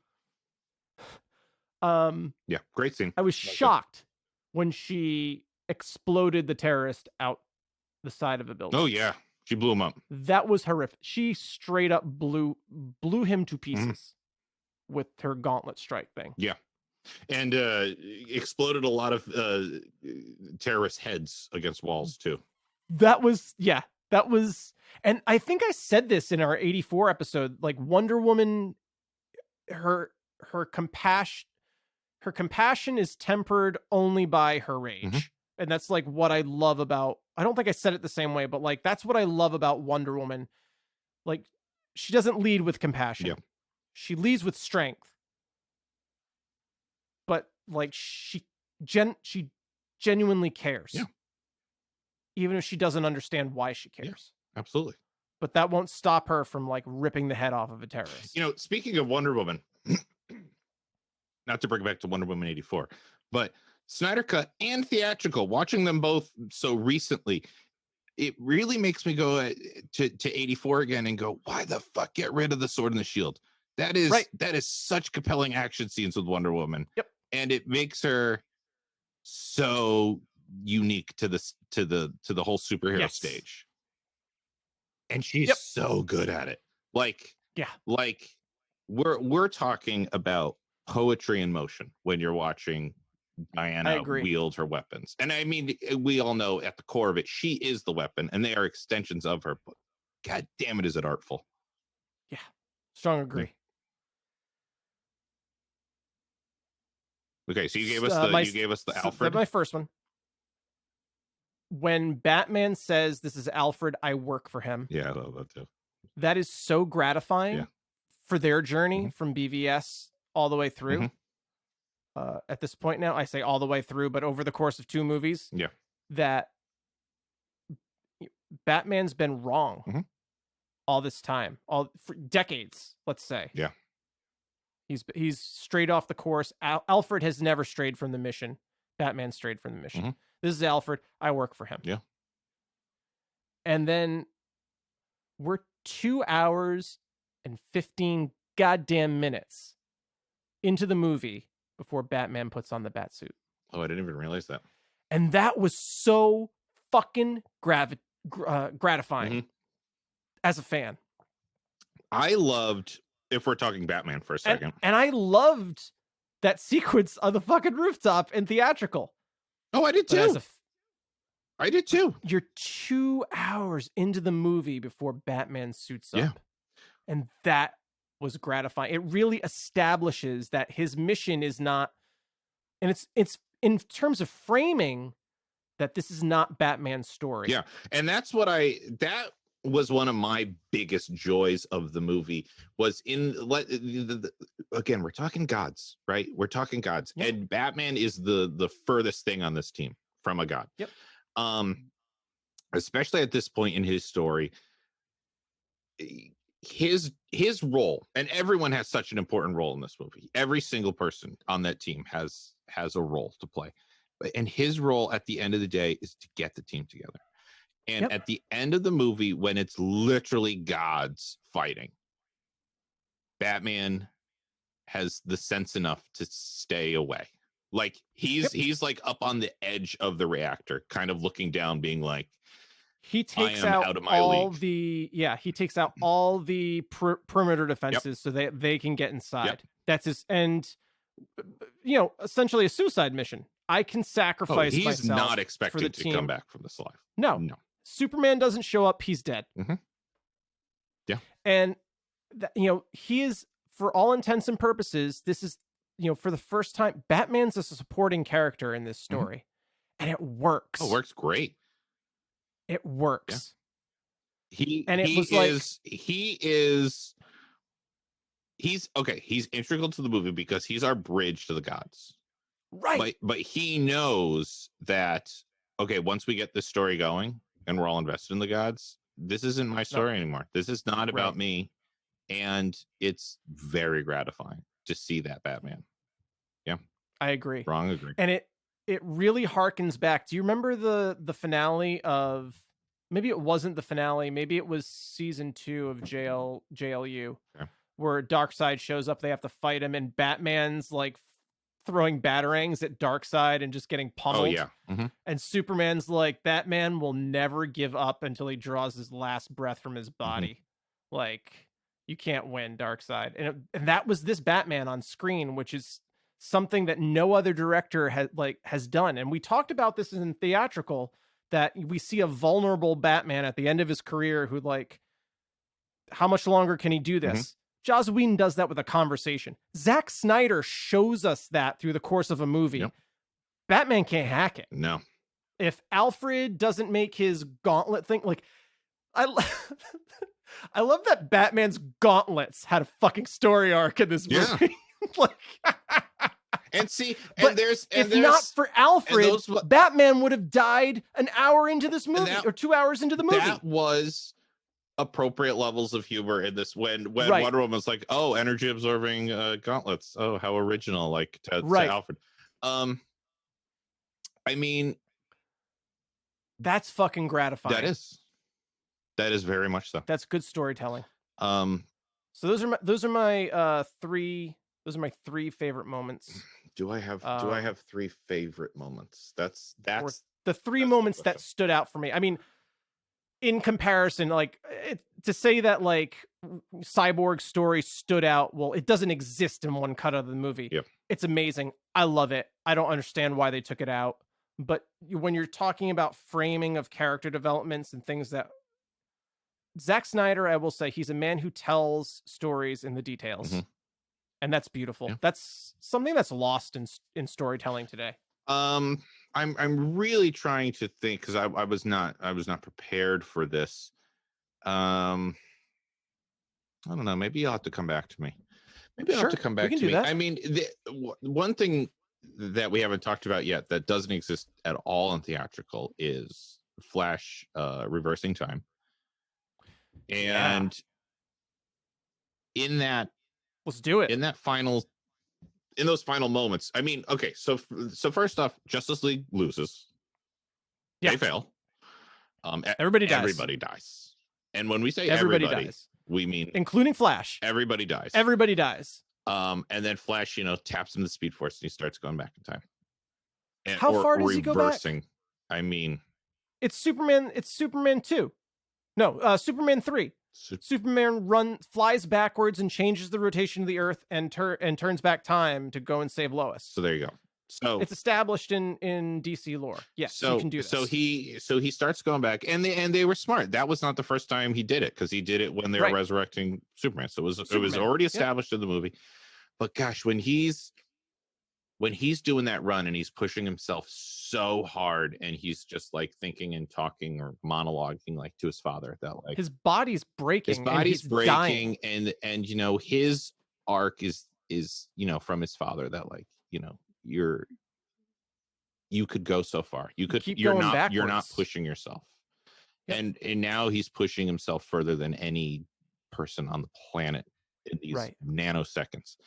And that his thoughts are of his father and saying like, you know, I just hope you know that I was one of them, you know, and I was the one pushing forward. Yep. And I mean, so you compare that to like him saving the truck full of Russian families, like, oh, once again, no comparison. You know? Well, there is a comparison. And we're doing it. Joss told us the story once. People didn't like it the first time around in Age of Ultron. Wait, what? Joss gave us that Russian family in the form of like Hawkeye helping all the Sokovians, and people didn't like it then. Right. And he gave it to us a second time, and surprise, people didn't like it a second time. Yeah, people just don't like Eastern Europeans / Russians. It's just yeah. There you go. I guess that's the big takeaway. Cities on them. You drop cities on them. That's what they're good for. That's apparently what they're good for. That's what Joss Whedon's telling me. Yeah, it really is in theatrical. It was just like, okay, it's not believable that Steppenwolf can actually beat the Justice League. So we need something holding the Justice League back when they're here. This one Russian family. And a whole building of Russians as well that Superman flies by with. Because in theatrical, like Superman lands and it's like, all right, we're gonna win, and then immediately Superman's like, oh wait, I have civilians to save. It's like, really? Because if you just beat him right now, that would also save the civilians. They're safe. Yeah. But okay, fine, go ahead, do your Superman thing. Smell that fear. But in this movie, like, again, we're talking gods. We're talking now at a god level of beings. And I think that's just what I really liked about the Snyder Cut was that we're not telling a boots on the ground story. We're talking about these deities coming down basically. But I think it's a great segue into part 4 sketch. Oh. Deliciously dark. So dark. It's so dark, guys. It's like 72% cacao. That's dark.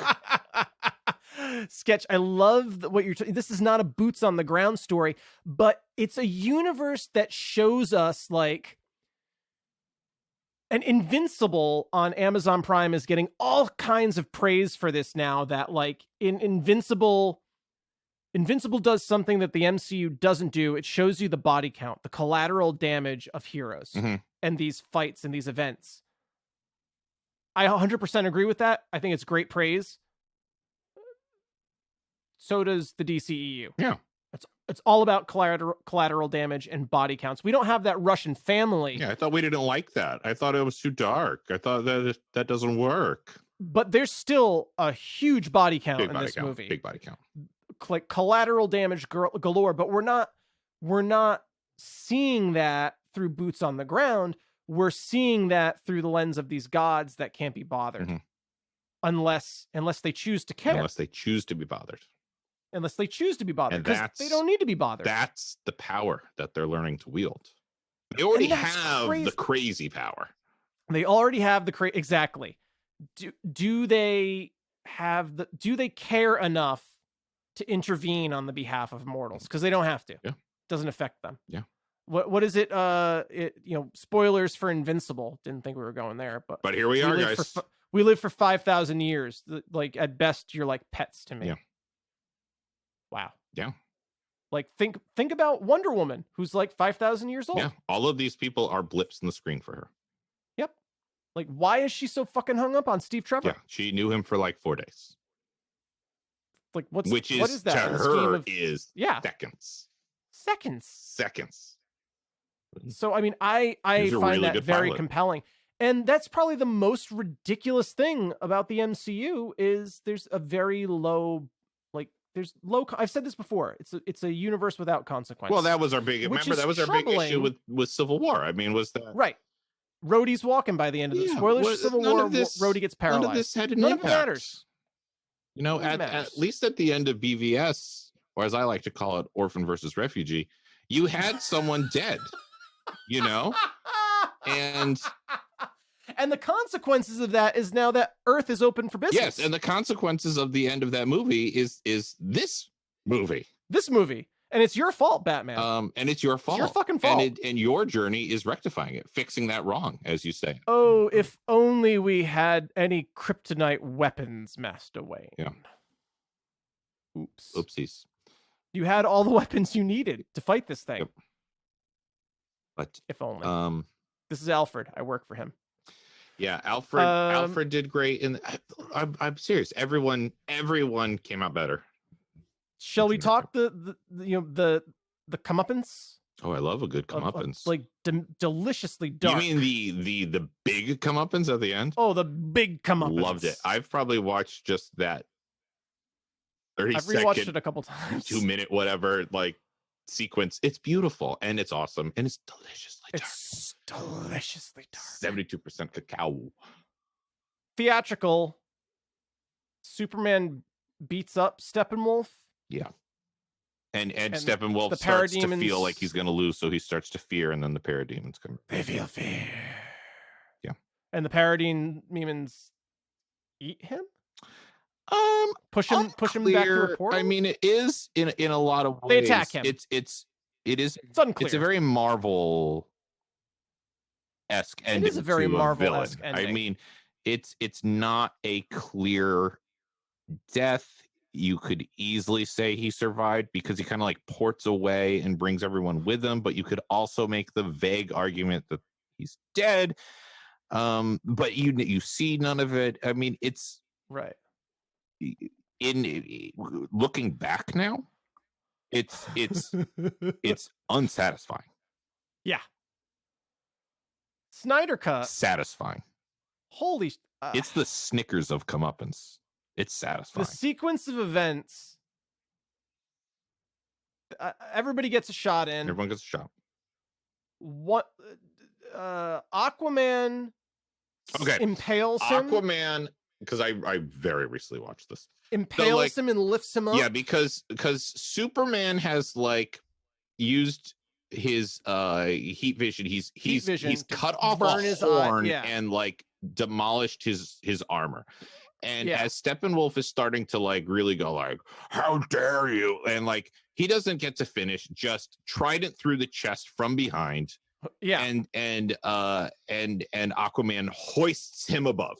Right. Yeah. And then Superman flies in and just clocks him as hard as possible towards the gate, where Darkseid is. Yeah. And as he's going through, Wonder Woman sees it in her, like, we've established that she like sees things and she plans out all of her moves and everything. And she jumps up, takes her sword, which thankfully she has. She doesn't fucking lasso him or wingsuit him. She could have used the shield. She could have used the shield. Made it work. She could have made it. Guys, spoiler alert for Captain America, the Falcon Winter Soldier. Anyway, slices through his neck as he's flying. Decapitates him. Both his head and his body go through the gate. Through the gate. His head rolls across the floor of Darkseid's palace. Is stopped by Darkseid's boot, just by boot, stopping it like a soccer ball. Just and then steps on it. breaking the horn that's left, and there's no coming back. Pancakes him. And curb stomp. And Darkseid is just like, oh, fuck these guys. Oh, motherfuckers. These guys. I'm coming back. But also, it's not just about these guys, because we're talking gods here. So this is another god. And, we haven't talked about it yet. Thought he was a god. He wasn't a god. I'm a god, motherfuckers. I'll be back. Steppenwolf has discovered on Earth the, what do they call it? Anti-life equation, which is all that Darkseid wants. And so now it's like, okay, well, we got to get there. Got to go get anti-life. We don't need Steppenwolf anymore. Spoiler alerts. He wins. Yeah. That's Batman's nightmare sequence. Nightmares. It's not a nightmare sequence. It is time unraveling. Yeah.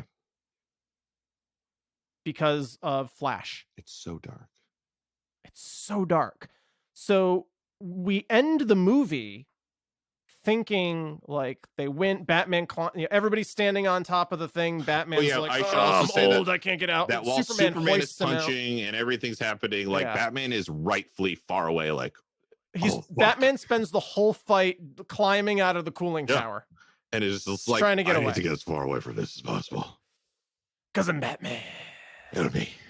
Do you bleed? Something's bleeding. Oh, something's definitely bleeding. They should have ADR'd that as he's like climbing up the tower. Something's definitely bleeding. Yep. That was another dark sequence. It played out much darker than in theatrical. Oh yeah. His fight with the Justice League. Yeah. It plays out almost exactly similar, but it's not bad ADR. There's no CGI upper lip, and it just plays better. I don't know why. And Superman's dialogue in Justice League in that scene is rough. I mean, it's like, you won't let me live, you won't let me die. And I was like, okay, Superman, badly covering his accent because he's also being British in Mission Impossible. Just back, like, yeah, man. Whereas I think he just. Does he even say anything? Think he says anything. It's just crazy. He's just rebooting. You know what I picked up on Snyder Cut that I didn't pick up on originally, and then is in theatrical too. You know how Barry says, and I think he only actually says it in theatrical, but he says, full disclosure, I've never actually done anything before. I just kind of run and push people. I didn't realize that when he goes up against Superman, all he does is run up to Superman and try to push him. And pushing the immovable force is what sends him flying. That's good. Amazing. I love it. Great. Well, in theatrical, he doesn't push Superman. Superman swings at him. And he stumbles. Yeah, he stumbles. He stumbles to like miss being hit by Superman. In Snyder Cut, he pushes him, but Superman can't be pushed. Oh shit! Yeah, I love that. Plays so much better. That was great. That was great. Yeah, it is so dark, so deliciously dark. Oh, even when like Barry Allen gets shot at the end, and I was like, oh shit, are we Barry died in this movie? Are we seeing the Barry end of straight Barry? Up died, and he's like pleading with himself to heal. Like I was like, this is getting. Can heavy. I do what I'm going to do before I bleed out? Yeah. Will I heal fast enough? Yeah. Let's find out. Let's find out. But the conceit of the movie is. You think they do the hero cut. It's exactly the same as in theatrical, except they haven't like CG made the Superman suit red and blue. Yep. It's all black and silver. And there's no booyah. There's no booyah. But there's a fist bump. There's a fist bump. An earned fist bump. It ends thinking they've won, but no. Mm-hmm. They've actually brought about the events. If they had left Superman dead, everything would have been okay. Yeah. But by bringing Superman back to life, the nightmare sequence is no longer a possible reality. Yeah. The Mother Box tells them it's now inevitable. It's now inevitable. No, you said it. It's the classic. You've set in motion the events that you've been trying to avoid. Everything you've done to avoid this situation is what led you directly to the situation.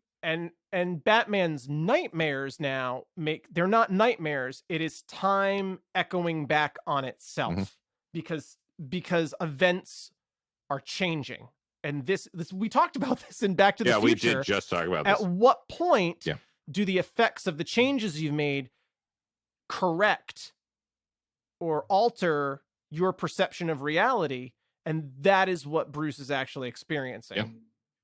Like these are possibilities. If you do every time he takes a step towards this possible reality, he has a quote unquote nightmare and it like echoes back through into his present. Yeah. That's good storytelling. That is good storytelling. Did not make sense in BVS. No. Did not make sense in theatrical. Oh, wait, are you talking about Orphan versus Refugee? Yes. Okay. Sorry. OVR. Orphan versus. I love that. That's fantastic sketch. We need it. That's a shirt. I was thinking about that earlier because I was thinking like, oh, I forgot that BVS is really just two orphans going after each other. And I was like, well, how come I never think of Superman as an orphan? And I go, because he after he fled his planet, he was adopted And I know technically he's still an orphan, but he had a family growing up. And then I went, orphan wait refugee. a minute, did no one adopt Bruce? Like they just gave Bruce to the Alfred. butler and was like, all right, you're rich, you'll be fine and well-adjusted. And to Alfred's he credit, makes a mean cup of tea. He does a great job. But I mean, the bat thing, I mean, that's a knock. Like, Jeremy Irons as Alfred. The casting across the board is just great. Jeremy Irons and Ben Affleck have such great chemistry. Yeah. I'm sad that we're not getting the Batman. That's what I always come back to. I'm so sad that we don't get more of that. Yep. Maybe Affleck has said publicly if Zach is in, he's in. Well, let's get the internet involved. Come on, toxic fandom. Now we're trending # restore the Snyderverse. Wow. And let's Joe jump on Manganiello, that. # Ray Porter, release Ray the Fisher, Jared Leto, Affleck, Godot. They're all supporting Momoa. Restore the Snyder Cut. Yeah. Jesse Eisenberg. Restore the Snyder Cut. Okay. I keep coming back to this idea that these actors have gone on to different things. They have Academy Awards. They have their own film franchises. They must have really enjoyed working on these films. I think they believe in it. I think they believed in what Zach was trying to do. And I mean, he seems to be a really great guy. From everything you read, right? He has so many people just kind of saying like, what else can I say? He's just a really good guy. Right. Like, to an actor, the tone of his movies does not match like his demeanor and the way he treats people. And the loyalty that people have towards him. Yeah. And I want to work with Zack Snyder. Maybe he can make the Snyder Cut of Geeking Out with Shades and Sketch. He's an LTL. I think so. Oh man, that would be amazing. And I mean, not to I don't want to bring us down and everything, but with everything that happened with Autumn and this terrible tragedy in his life, according to what I've read and what we've read, Autumn was the fan of this. This was her world. This was her world. This was a connection that he had with her. And I think that's palpable when you see the care and the attention to detail that goes into this. Like there's stakes in it for him. This is what Autumn loved. And so he has also said exactly. And he has also said there isn't enough money in the world that would make him go back to this. Yeah. We'll see if that's true. Yeah. But I'm not mean. I don't even mean future projects. I mean like coming back to finish this. Coming back to finish this project. Yeah, I think this was the closure. Yeah, and I think if there is such a thing, a lot of the things that we're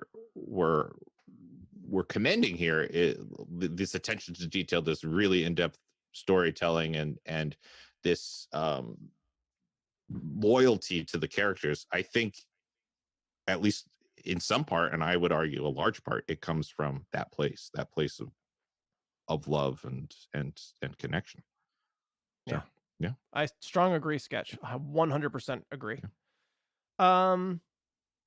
And to come back to theatrical really plays as a cartoon in comparison. It is like Adam West level campy when you compare the two side by side. And there again, I can acknowledge that they both exist. Yeah. I have a clear preference after having watched. Oh yeah, I have a clear preference, but again, well, maybe now's a good time. What's something from theatrical that you prefer? I felt that some of the relationship between Flash and Cyborg was missing in Snyder Cut. Or it's certainly different. Yeah, there was more heart. I mean, you could kind of see where it came from because they had to pull back so much of Flash and Cyborg that they kind of were just like, all right, well, let's put our attention into Flash and Cyborg. Right. so yeah, I agree with that. They're definitely fleshed out more individually in Snyder Cut, less so as a budding friendship and right. And I liked that aspect that like even these superpowered, like you can be part of a team, you can still be alone, you can still feel it was a very human experience. Yeah. For those characters in theatrical. I liked that. I missed it. The end credit scene between Flash and Superman. Yeah, I mean, man, that's just I really thought when the movie ended that was still going to be in Snyder Cut. Yeah, I do somehow, remember in even the though credits it going, was like, oh no, okay, I took it out. Yeah, it does. Again, it doesn't fit. It does not fit. But it was so what's the word I want to use? It was iconic. Yeah, iconic. That's the perfect word. I mean, it was so true for the fans, like to get that little scene. It was a great moment. Which you're almost like, wow, Joss, you made that one, huh? Yeah. Okay, cool. Good job. Thank you. Good job, Joss. I'll tell you one of the things that I liked in theatrical. We touched upon it, but the soundtrack.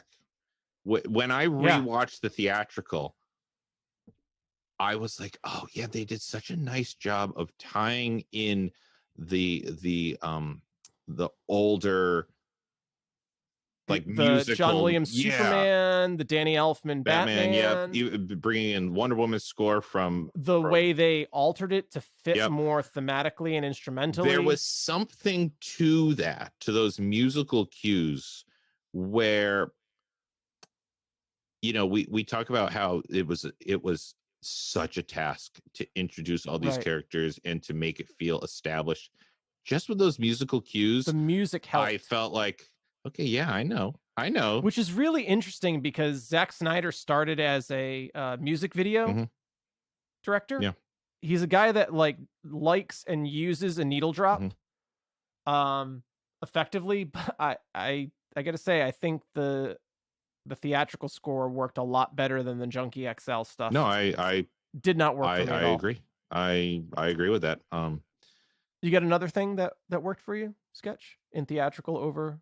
Okay, theatrical, especially in retrospect, has too much humor. I appreciate that we pumped more in. When you see what Zach's final vision was, you go, wow, okay, this doesn't all belong. Downer. But some of the jokes really land for me in theatrical. Yeah, in that I have a fun time. I have a fun time. Yeah. And I think agree. I think I texted you because it did make me laugh out loud when Barry Allen is talking about all the reasons why he shouldn't go in and fight, because he's afraid of bugs and he's afraid of aliens and he's afraid of really tall people. And then later, like within the same fight, but minutes later, you've forgotten about it. But Batman is crawling up with the Nightcrawler out of the tunnel, and Steppenwolf lands on the Nightcrawler, and Batman just goes, "Jesus, he is tall." Like that's well written humor. And unlike some of the other things that Batman says, that's something you believe Batman would say. That's a Batman. That's a Batman joke. Quip. Yeah, that's a Batman quip. Yeah, I shouldn't say a joke. I should just say like a quip. Exactly. That's like that's like the appropriate level of humor Batman should get to. Mm-hmm. Like observational humor, objective humor. Yeah, like, just a callback to something someone else somebody said, else said, and just realizing and being like, oh yeah. Yeah. That's great. Something that didn't work in Snyder Cut for me. Yeah. Zack Snyder is a guy who loves slow motion. Oh yeah, he does. There's a lot of slow-mo. I think 13 minutes of Snyder Cut is in slow motion. Yeah, I was gonna say you could make this a 3-hour movie without cutting anything. Just like 13 minutes of it are in slow motion. And when Flash runs, he is in slow motion. Yeah. So when everything else goes to slow motion, it kind of breaks the visual world building that he's doing. Yeah. Like when the movie goes to slow motion and everything's in slow motion, Flash just shouldn't be there. Right. Yeah. Because whenever Flash moves, he's in slow motion. Mm-hmm. No, yeah. So you just shouldn't see him. He should just be a blur. Having all of the slow motion all over the place, even when Flash isn't. Yeah, like on when screen or Aquaman's walking and he smashes. Yeah. Like, why is that in slow? It's beautiful. It takes away from Flash's momentum. Again, pun, but we'll say it. And like, I even have that thought in like Wonder Woman's terrorist scene where and it's a double-edged sword for me. So many puns, but how fast she's thinking, how everything's slowing down. I am thinking to myself, like, she's like Flash level speed when she's going through blocking all the bullets. Well, they're bracers. And I think theatrical did slow that down a bit. It felt faster, like the bullet blocking. Yes. It's not in slow-mo, I don't think, in theatrical. It's like super fast. Right, because we're seeing it the way the shooter through is the seeing terrorist. it. Yeah. And in Snyder Cut, we see it through Diana's point of view. Yeah, or at least we see more of it through her point of view, like going through. So yeah, see, all of it detracts from like what Flash is going to bring to the table, right? Eventually. Now, I will say, as someone who like grew up on comics, the thing that you look for in a comic book, the thing that you geek out in a comic book is when you turn the page and you get your splash page. You get you open up and like it takes up 2 pages, this sequence just beautiful art. Yeah. That like is just some kind of like action sequence that a splash page. If you know what a splash page is, if you don't know what it is, Google it. Yeah, imagine like a centerfold for geeks. Yeah, perfect. Yeah, thank you. Sometimes it's the cover. You like the splash page is the cover. It unfolds and it's like 3 pages long. Yeah. Or when they did Battle for the Cowl, you laid all the covers together and it was a giant splash page of all the characters. Anyway, that's how like Zach's use of slow motion is how that kind of plays out to me. Like if you were going to, in a movie, convey what a splash page is, like the slow motion effects, like when the waves come up and like engulf Aquaman, smashing the bottle, like it's like a splash page in motion. Yeah, I get it. I 100% agree with you. It's a visual represent. It's a video representation of that's still. And so again, it's like this is a guy who gets comic books in a way that a lot of directors don't. It's not without its problems, and like it's problematic, but it's also beautiful. It's not as problematic as the example I'm about to say, but I mean, slow-mo is to Zack Snyder as explosions are to Michael Bay. I mean, it's going to be in the movie, and it's going to be gratuitous. Yeah. In a 4-hour movie, like 13 minutes of it being in slow motion is gratuitous. Yeah, because at some point you're like, okay, I do have things to do. Yeah, I do. I do have a life. There are mere mortals here that need to get to work. Yeah. Okay, here's another thing I liked in theatrical, and it actually comes from the same scene of Jesus, he is tall. Is I really liked, and I thought it did a nice job with Batman when Flash is like frozen because he doesn't know what to do, and Batman kind of gives him the pep talk of like, just save one person. Save one person. Yep. And Flash is like, well, what? Then what? You'll know. Yeah. You'll know. And like that was, you saw a little bit of like what you imagined Batman was like with Robin. Yep. And you just saw that part. You saw that Batman in that moment, and you didn't get that Batman at Snyder Cut. I still love the Batmans you did get in Snyder Cut, but I missed that because I just really, again, that slowed it down in that moment where the personal stakes were on the line. But I guess, to play my own devil's advocate, I mean, you get the personal stakes in Snyder Cut instead because Cyborg is so much more invested in saving his father and getting everybody out. So, half of one, half of the other. You pick what you like better. But I did exactly. Well, I did like art that is with subjective. Flash. Yep, art is subjective, and I theatrical. Yeah, I don't know that I like it better, but I did. It's a different way of conveying Batman's mortality and his relationship with Wonder Woman. I appreciated it. I will say I missed that scene between Bruce and Diana. Doesn't fit tonally with Snyder Cut at all. Yeah. I liked that scene. There's a different scene where they like both go to reach for a mouse. Like, so we get that there's like respect and attraction, but there's a different kind of, and some people find it cringeworthy. It is kind of like a meet cute thing, but you get this Batman is Diana's lesser. There's no way around it. And it's like, it's a complete reversal on like the man who takes care of the woman. Like Diana's going to put his shoulder back in the socket. Yeah. Like that's, if you're Batman, if you're like this very like masculine brawler, physically intimidating, that like you can't keep up. Yeah. Your body's breaking. Yeah. And you're way past your prime, and even your prime wouldn't have been good enough. Your prime wouldn't have been good enough, and you can't do it anymore. Yeah. And she knows you can't do it anymore. Like this is for this Batman. Yeah. This is the definition of impotence and ineffectiveness. Oh yeah. And I liked that. Yeah. That, like, theatrical, how much longer can you do this? Theatrical, I do think, did a better job of the Bruce and Diana relationship. I agree. And I liked that it established Diana as the leader of the Justice League.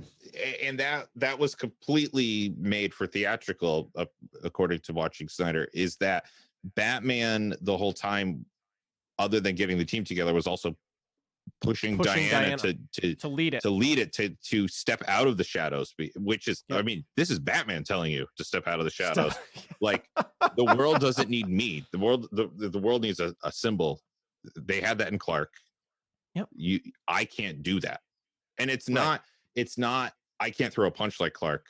I can't hold my own against aliens like Clark. I don't have the human connections. I don't have the interpersonal skills. And I really liked and appreciated that in theatrical. Yeah, I agree. Yeah. And I don't think the Snyder Cut does that. Well, it doesn't do it because it was setting up Batman's inevitable death. Right. That Batman would have to sacrifice himself to reset the timeline. He has to die so that Superman can live. Yeah. And that will inspire Superman to not fall to dark side. There you go. Do you have because now we've been praising theatrical, the things that we like in it. Yeah. Do you have something that stands out to you as like cringe in theatrical? Because something really stood out to me that was, I like cringed when I saw it in theatrical. Oh man, I watched this a long time ago. Okay, should I tell you? Well, like the criminal that Batman hunts at the beginning, that whole exchange is cringeworthy. Yeah. I got a like cringier thing. Affleck off the wagon, like poor guy had clearly been hitting the bottle pretty hard and was out of the gym when he had to come back on set. Is pretty cringeworthy. Okay. I got something that cringes me the most. Okay, yeah, sure. And it's, again, I just really like this tunnel scene. It's from the Jesus, he is tall. When Flash falls on top of Wonder Woman, that is unforgivable. Boy. Oof. I was I don't. That is not okay. Because that is not okay. And I was just coming off of how much I respected what they did with Wonder Woman in theatrical, even though I think they did her better in Snyder. There's still so much good in theatrical, but that was a big step backwards. That's like old, out of touch, lazy shtick. That's not. It's like I almost want to attribute that to like a Jeff Johns, or like the studio being like, that'll be funny, but like based on everything I'm hearing about Joss Whedon. Well, didn't correct me if I'm wrong, did Joss Whedon do Age of Ultron? Yes. They do the same thing in Age of Ultron. Bruce Banner falls on Scarlet, Black Widow. Scarlett Johansson. Yeah. This could get confusing. Scarlet Witch. Yeah. He falls on Black Widow and has the same exact. So yes. I lean more towards that as a Joss thing. It's definitely Joss. Yeah. And there's a lot of his storytelling and world building that I really love. Yeah. It's hard to reconcile what I'm learning about the man with the worlds he's created. Yeah. So that feels 100% Jaws. It's so cringe-worthy. You are 100% right. And it just felt like it's such a disservice for everybody, but obviously, especially Wonder Woman. Can you imagine being the actors and everything that she's done? Yeah, having already shot that the movie and been done with, and they have to come back and fill that bullshit. I don't know if this is true. I read a rumor, so I should probably try to confirm this for the midstream, but I read that Gal Gadot refused to do that, and that it was the stunt double that did the it's possible. I know she filed a complaint with the studio, so that should automatically raise a red flag if that's your idea for the movie. And your actress is like, no, that's fucking gross. I don't want to do that. Plus, just juxtapose it to what happens in Snyder Cut, where she falls down the tunnel, and instead of Flash falling on her and awkward, she slices through 3 parademons on the way down and saves Flash. That is not a rumor sketch. That is documented. There you go. Wonder Woman actor Gal Gadot refused to shoot a sexualized scene in Justice League, and director Joss Whedon went ahead and shot it with a body double. There you go. So not the stunt. And she complained to the studio over it. Yeah. Yep. There you go. She refused to shoot. That was Yeah. Yep. That stuck out to me like a sore thumb when I rewatched Theatrical. Yep. Well, does that bring us, do you think, to part 5? I think that brings us to part 5. Epilogue. I'll fucking kill you. You're starting to turn into the superhero cafe. Because I'm Batman. Martha. My mother, Martha. I'm rebooting. Don't come in. I'm rebooting. The Martha box. All right. Epilogue. Now, do you mean the epilogue of this entire experience or the epilogue of the movie? Sure, both. Okay. I fucking love that scene. I was not a big fan. I love both epilogues. I like the restored non-80-yard version of Deathstroke and there's 2 epilogues. Yeah. I like the non-80-yard version where Lex Bruce Wayne's Batman setting up Affleck's Batman movie. Yep. Which the whole concept of which is based around the Arkham Origins video game fight between Deathstroke and Batman. Oh, that's cool. That was the whole setup of the movie. Yeah. In this version, Batman has done something to Deathstroke. Maybe he's the cause of the loss of his eye. Who the fuck knows? Yeah. But the Batman movie puts Batman in Arkham City. I'm sorry, in Arkham Asylum, and he has to fight his way out. Deathstroke's orchestrating the whole thing. Yeah. That's the conceit of that. I thought that was fucking awesome. And then Nightmare sequence. The movie really has 3 endings. It's kind of like Lord of the Rings. Yeah. Because you got Batman with Martian Manhunter. Yes. And then you have the Deathstroke Which is fucking... Okay. Yeah. I'm going to need a minute. I just woke up. Yeah. Just give me a minute. Yeah, because you get this idea that Batman's I thought we've established that I'm way out of my league now. Why am I the one you're coming to? What? Okay, sure. So you have that ending. Then you have the Deathstroke ending that we did get in Theatrical. Yes, with different dialogue. But a league of our own. At least we got it. And then Nightmare sequence. Which I'll go on record as saying I spent most of that sequence just what the fuck? Yeah, what the fuck is going on? And I get that it's setting up where the story was going, and I get all of that, but I don't know. I will say, I want more of Jared Leto as the Joker. Wow. After seeing it though. Wow. It's a big 180 on Suicide Squad for me because I did not enjoy his Joker in Suicide Squad. Mm-hmm. I feel totally different after seeing this Joker. Yeah. With all of the GCPD badges, he's wearing Gordon's badge. Oh, I didn't realize it was Gordon's. I don't like that. He's got all of them. He's got like one of them's Gordon's though. So it's Commissioner. Oh no. He's wearing all the badges. Oh no. I don't like that. I did like, the last, like, as she was dying in my arms, Harley Quinn made me promise to kill you. Yeah. I did like that. I did like that. That was, I mean, yeah. I loved, like, everything else was kind of like, this is bizarre. This is fucking weird. But like, I'm glad Batfleck and Joker got to have that exchange. Mm-hmm. And the fact that they weren't on set together. Yeah, that blows me away that you say that. Those guys have gravitas. Yeah. They made that fucking work.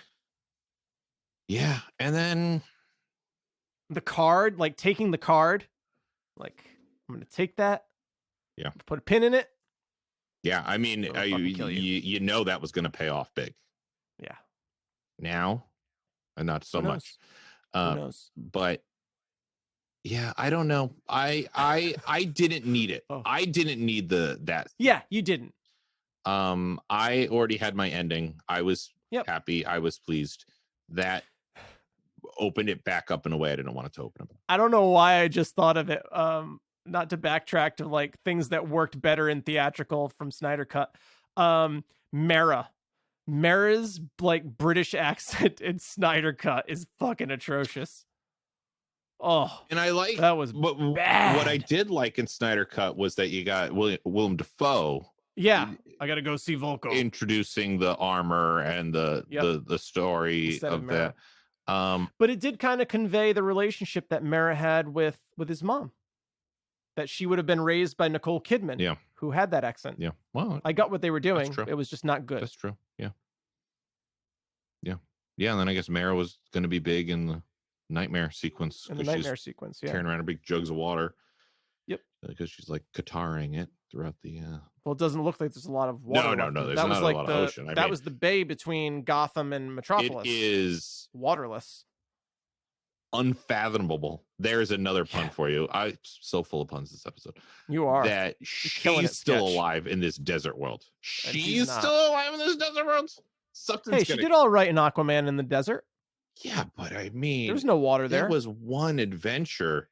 We're talking about living in this post-apocalyptic desert world, like Mad Max style. Like, I just feel at some point she's going to be caught without water, and then I agree. She's a fish without water. But isn't her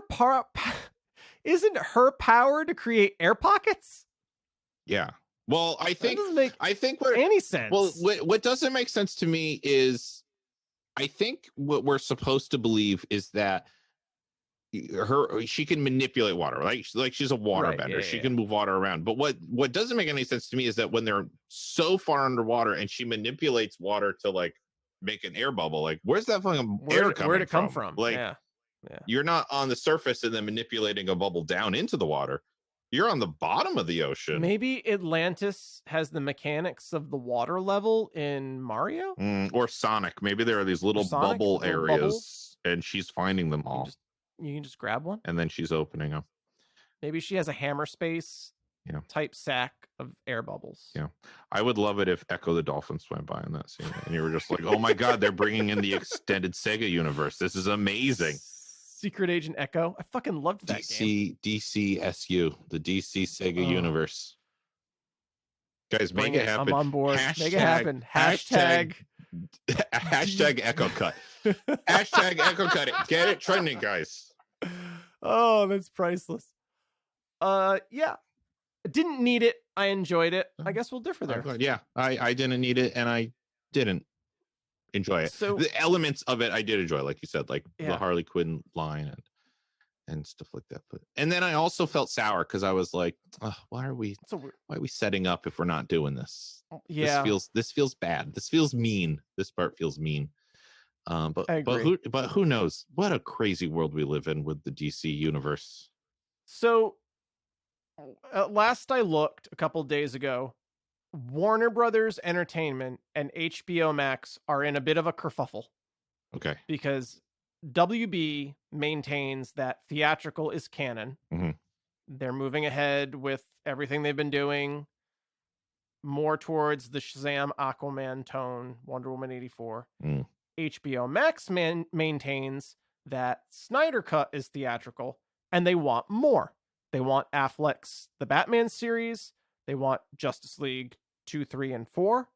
They want more. Yeah. And both Warner Brothers and HBO are both part of Time Warner, the parent company. Oh God, this is going to get confusing. Time Warner owns Warner Brothers and HBO. Warner Brothers owns DC. Time Warner owns everything. So we really, anything can happen. Yeah. Anything can fucking happen. Well, I think this whole event has proven that anything can happen. Add to the mix, they have already retconned the Batman. Oh. To say that the Batman takes place on Earth 2. Oh my gosh. Oliver put all this, consolidated everything. He did consolidate, but there is a new Earth 2, which is where Stargirl takes place. Oh, right, Stargirl. Which is problematic. Sorry, Oliver. So they've already come out and said this is like an Elseworld, takes place on another Earth.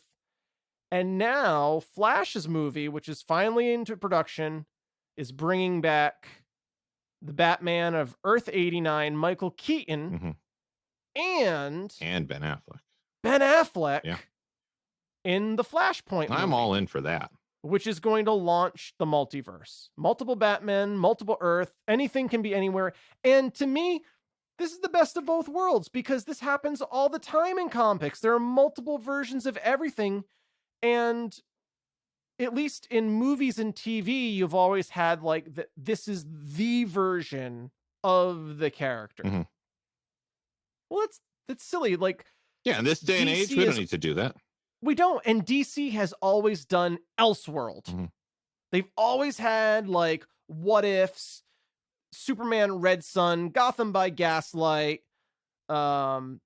multiple versions in Earths of Catwoman, a version where Batman and Catwoman have a kid named Helena Wayne, who's the Huntress. Then they have a different Huntress in a different universe, Helena Bertinelli. DC's always done this. Like, the notion that there is one version of something has only ever come from the movies. Yeah. We don't need to do that. Robert Pattinson is kind of pissed off, understandably, because every other movie Batman has to have their version, the one Batman to tell their thing, and then when they're done, some other story takes place. So there's a lot of chaos happening right now. Yeah. My money's on HBO. Yeah. I think that's the smart bet of what's going to emerge going forward. No, I agree. As the cinema landscape changes inevitably based on where we've been the last year, I don't think we're going to be making like $300 million movies anymore.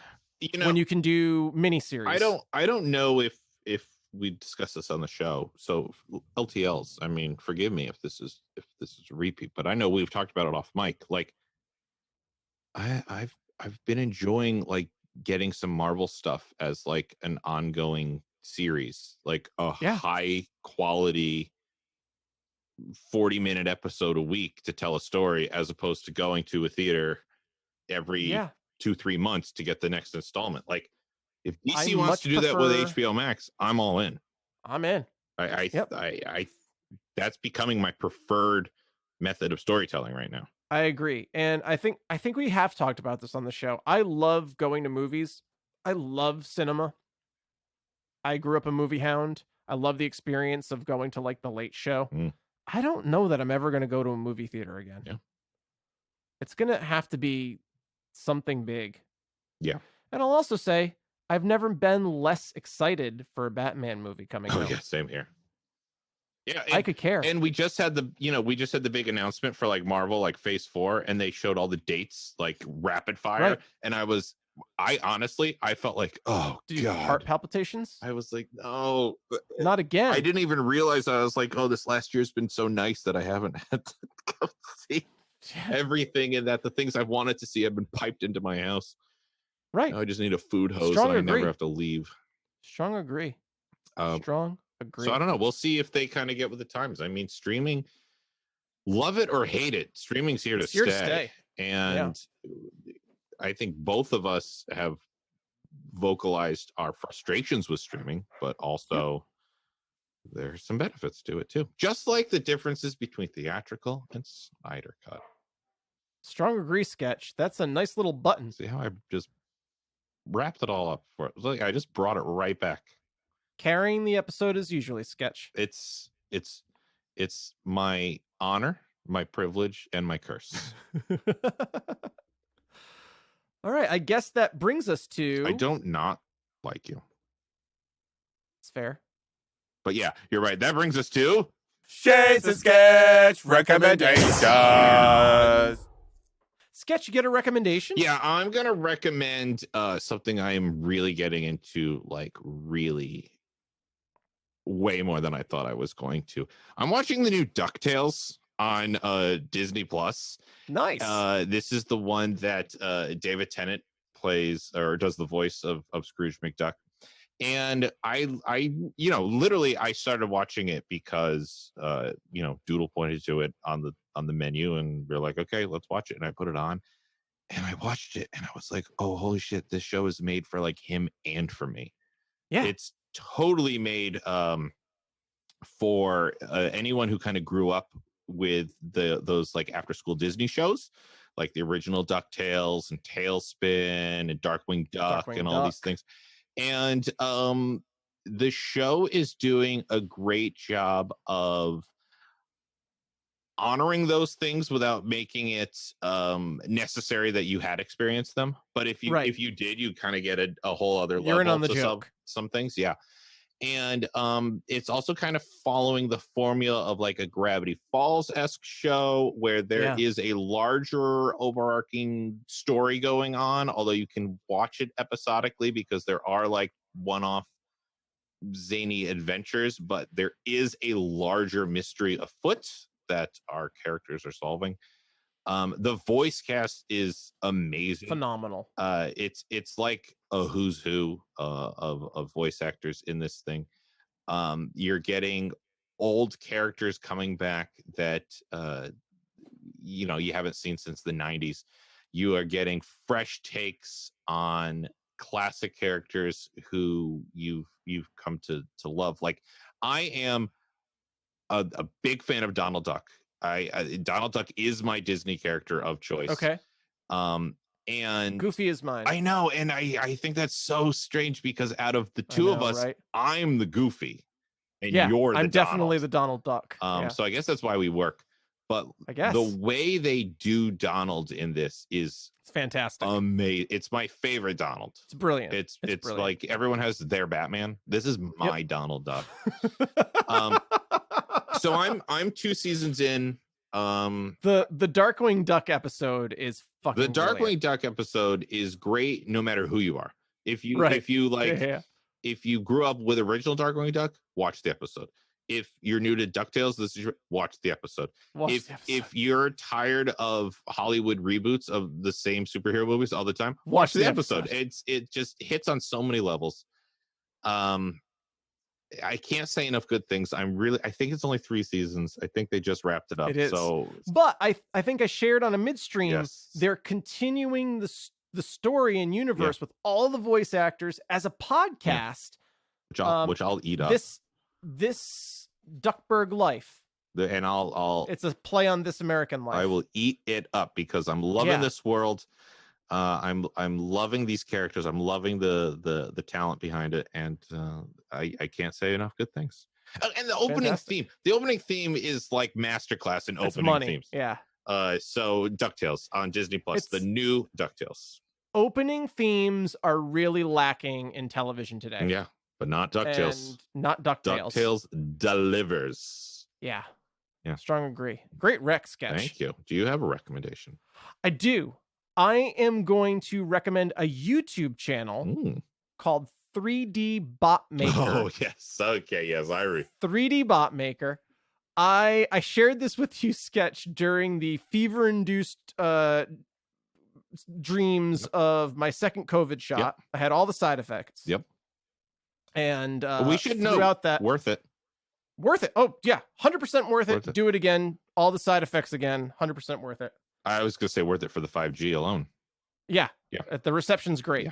3D Bot Maker, which is a 1/64th Diecast racing league. So Hot Wheels, Matchbox cars. You know Hot Wheels. And they have created 3 different large-scale tracks where they race either head-to-head one-off street races on a magnetized track. And I mean, the depth they go into with the careers and backstories of the racers. Yeah. The names of the car, the names of the characters. I am heavily invested in the careers of Crazy Jimmy and Crazy James. Oh, some would Crazy say brothers. Frightfully invested. Yes. Yeah. I mean, I'm whenever they show back up, shake and bake, baby, shake and bake. I'm all in. I really like the Rallycross championship that they do because they have an actual dirt track component of the race, which culminates in the Big Air Challenge. See how far the car can jump. Oh, is that the one you sent me? Yeah. Okay, yeah, that's the one I watched. Yep. It's impressive. It like is. how far they launched those cars just with the momentum off the track. Well, and I'll say the most impressive thing for me about this whole thing is the seriousness and the authenticity of the announcements. 3D Bot Maker and 2D. Yep. And they are fantastic. Yeah. There's real jeopardy. Racers have died. Yeah. Race in peace, McLeod. It's just, I mean, if you ever had Matchbox Hot Wheels cars, it is fantastic. The model scale diorama that they have built is just impressive. Yeah. Think like the most detailed model train set you've ever seen. This is the most detailed die-cast racing extravaganza you've ever seen. I'm all in. I can't say enough good things about it. New episodes come out weekly. They have different tournaments, King of the Mountain, the Rallycross. They do one-offs, famous car challenge in which James Bond went head-to-head with Doc Brown. Ooh. I won't tell you who wins. Oh, no, yeah. Adam West Batman is involved. They do van racing. It's just... You can't say enough good things. I can't say enough good things about it. I'm all in. I love it. I look forward to it every week. And yeah. We all need that thing right now. Thank you, 3D Bot Maker, for all of the consistent content in a year that was, for a lot of it, lacking content. So they've been doing this since 2018. So there's a lot of back content that you have to get through. There you go. And just watching the progression of their track is really impressive to see how it's grown and changed and become more detailed over the years. That's awesome. 3D Bot Maker. Kind of like our episode art. Oh yeah. Oh, self plug. This is a good one, Sketch. Yeah. This is a good one. I'm pleased. I'm tickled, if you will. This one is shirt quality. This one is put it over the mantle. Yeah, this is a good one. Speaking of the mantle shades, is there anything that you would like to take specifically from #Snyder Cut? Because specifically from the we've Snyder already Cut. taken things from theatrical. I feel like we can't double dip.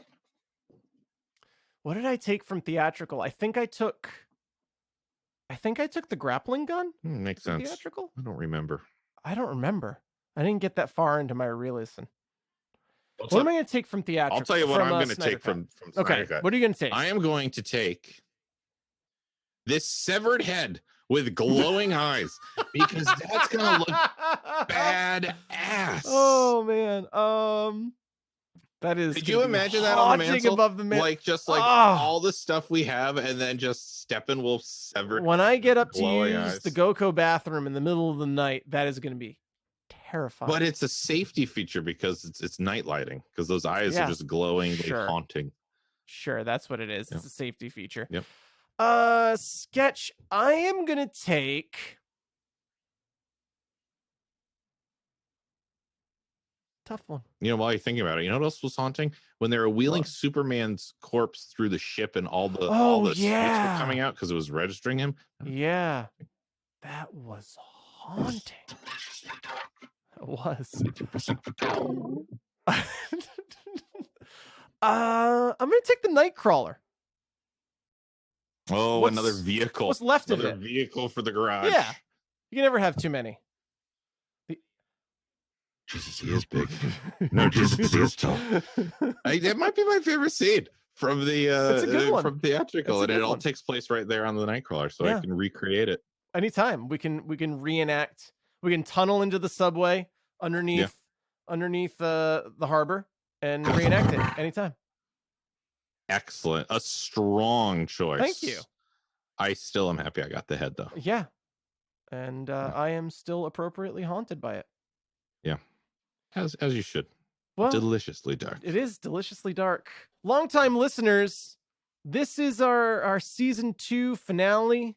Whoa, what an episode to go out on. I know, right? We left it all on the cutting room floor.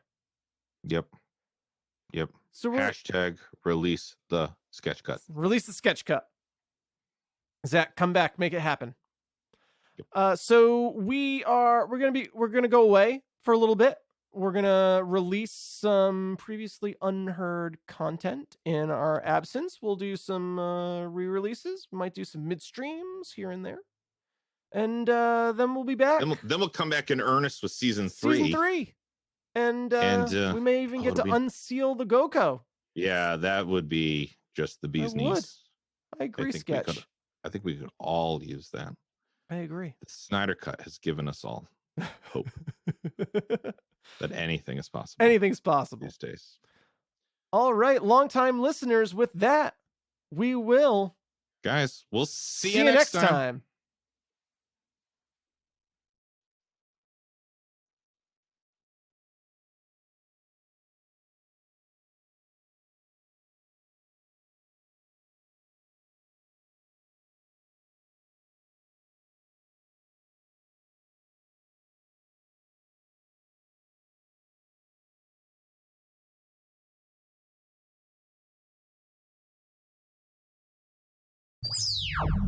If you'd like to take a more active role in supporting Geeking Out, visit us at our website, shows.acast.com/geekingout.